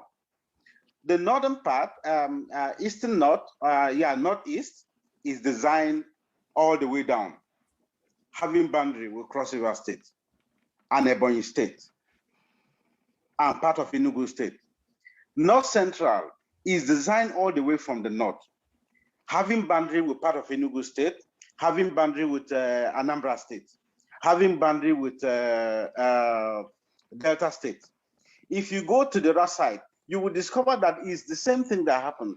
So our professors watch our Nigerian map being narrowed down to become south, become the real push area to the water side. How do we sit down and see the geography that is being designed in this way and no one is talking? When we now talk about the issue of the system in where they have to debate, the Senate, it's not going to work. If you check the Nigerian map now, even if the whole Yoruba, the whole South all together join, everyone casts their vote 100%. It is impossible to beat the votes of the North. Thank you. Because we've all been driven into round circles while they are actually lining up vertically. All right, so thank you. If we put all these things into consideration, we will see that there is a lot. And then I want to encourage the Southerners to start doing some other things by writing. We need to be writing proposals. Our people are actually not very good in proposals. If anything happens in the North, they tender their own proposals. Where are the proposals from the South, or especially from the East? Thank you or even very the much. South? All right, we invite you to do so. Now let's go back to our guests now. Well, you have heard how people responded to your presentation. Remember, our theme is the arrest of Nnamdi Kanu. What next for the Biafra struggle? So your concluding talks, please. Let's start this time from Dr. Nwaezeigwe. You stated the position where you started. You have now had contribution from my fellow speakers and then our listeners, what they said. Have you changed from your original position, and what do you think is the way forward in the struggle for Biafra? Are you muted? Based on our topic, Sorry? I actually tried as much as possible not to be, diverted from the main course of our discussion, because you could see that the subsequent discussions have been too technically outside our main topic today. But the major issue is that a lot of them actually misunderstand the fundamental reason for the rise of Nnamdi Kanu. Is when you understand this fundamental reason that you understand the effect of his arrest and how his arrest could subsequently affect the struggle for Biafra. I don't want to go into the issue of that economy or whatever. The point is this: the indigenous people of Biafra has spoken. There is a major problem in Nigeria today. That major problem is being faced by the Middle Belt. That major problem is being faced by the minorities in the South. It's being faced today by Yoruba and being utilized by some Igbo. It was that basic problem that led to the rise of Nnamdi Kanu as a political personage. And that is insecurity, not really about economy, about education, about these are not our problems. Nearly every part of the country now is loaded with educated people. So education is not our problem. Even more, one of our problems is the misapplication of excessive education. That's actually our major problem. Our major problem today is security. Security of lives and property. And it is this state of security that has the ability to undermine whatever progress and whatever we can talk about. I told you that this thing has a stage by stage, a complex project. I'm not only a lawyer, I'm also an appraiser, evaluation appraiser. I'm also an evaluation scientist. I do project appraisers. A complex project is phased. You do feasibility and viability studies. And if it's so complex, you phase it, phase 1, phase 2, phase 3. The Biafran project has 3 phases. Phase 1 is the awareness creation phase, which has been done. Awareness creation is done. Second phase is this regional autonomy, being free within Nigeria. Just like we have Scotland is free within UK, Ireland, Wales, England, all of these, there are nations within United Kingdom, within Britain.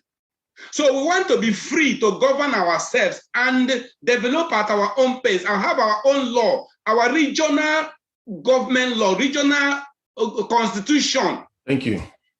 All right. That is it. So the Biafran struggle has not stopped and cannot stop until we get to the destination. For now, what we want is the regional autonomy. Right. We thank you very much. We thank you, Dr. Nwaezeigwe. We thank you, Mr. Emekesiri, for being with us tonight. You mentioned Comrade Zulu Ofoluwe in your presentation. I noted that Comrade Ofoluwe raised his hand to make a comment or ask a question initially. I don't know whether he still wants to make a comment now. If he was willing to answer this question, I will ask. The question I wanted to ask would be unfair to you now. I didn't want to ask it, but something you said made me want to ask it. I invited members of Nnamdi Kanu's IPOB to appear on this forum, some of them, but none of them picked up the challenge. What I wanted to ask is, can we assess Nnamdi Kanu method of agitating for Biafra a success? Dr. Nwaezeigwe said something about this method.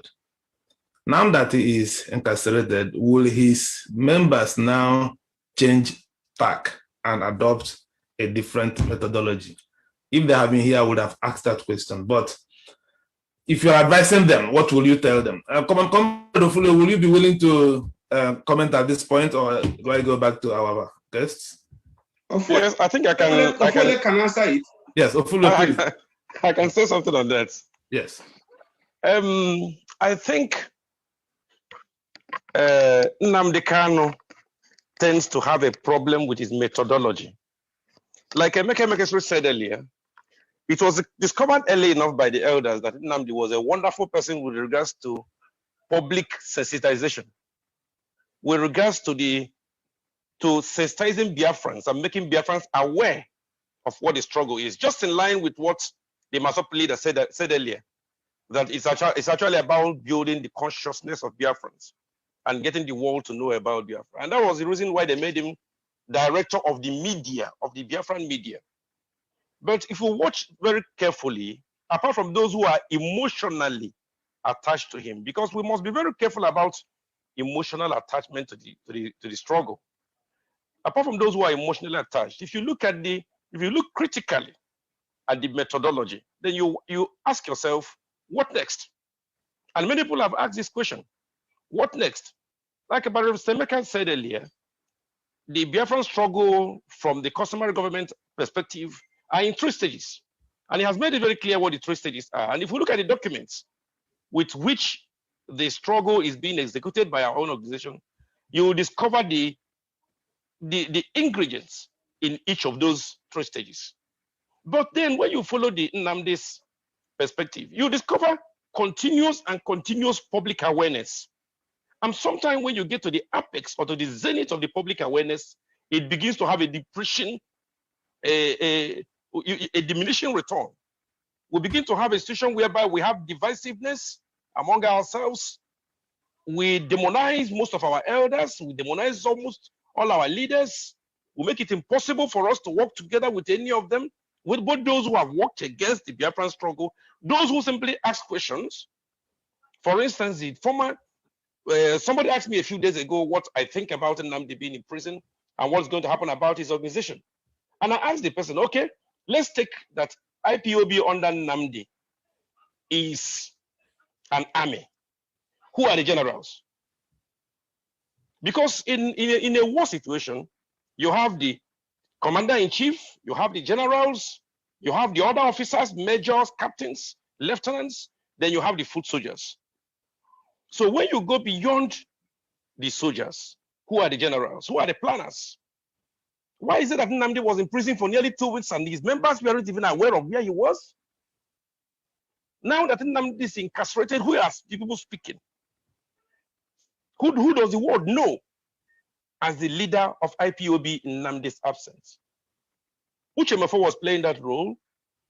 Unfortunately, sometime a few months ago, they had misunderstanding that had to do with leadership of each of them accusing one another of leadership issues. Of course, every position also has leadership issues, naturally. But after that, it's fizzled out. Nnamdi is the leader of his group. He's the sole broadcaster in his media organization.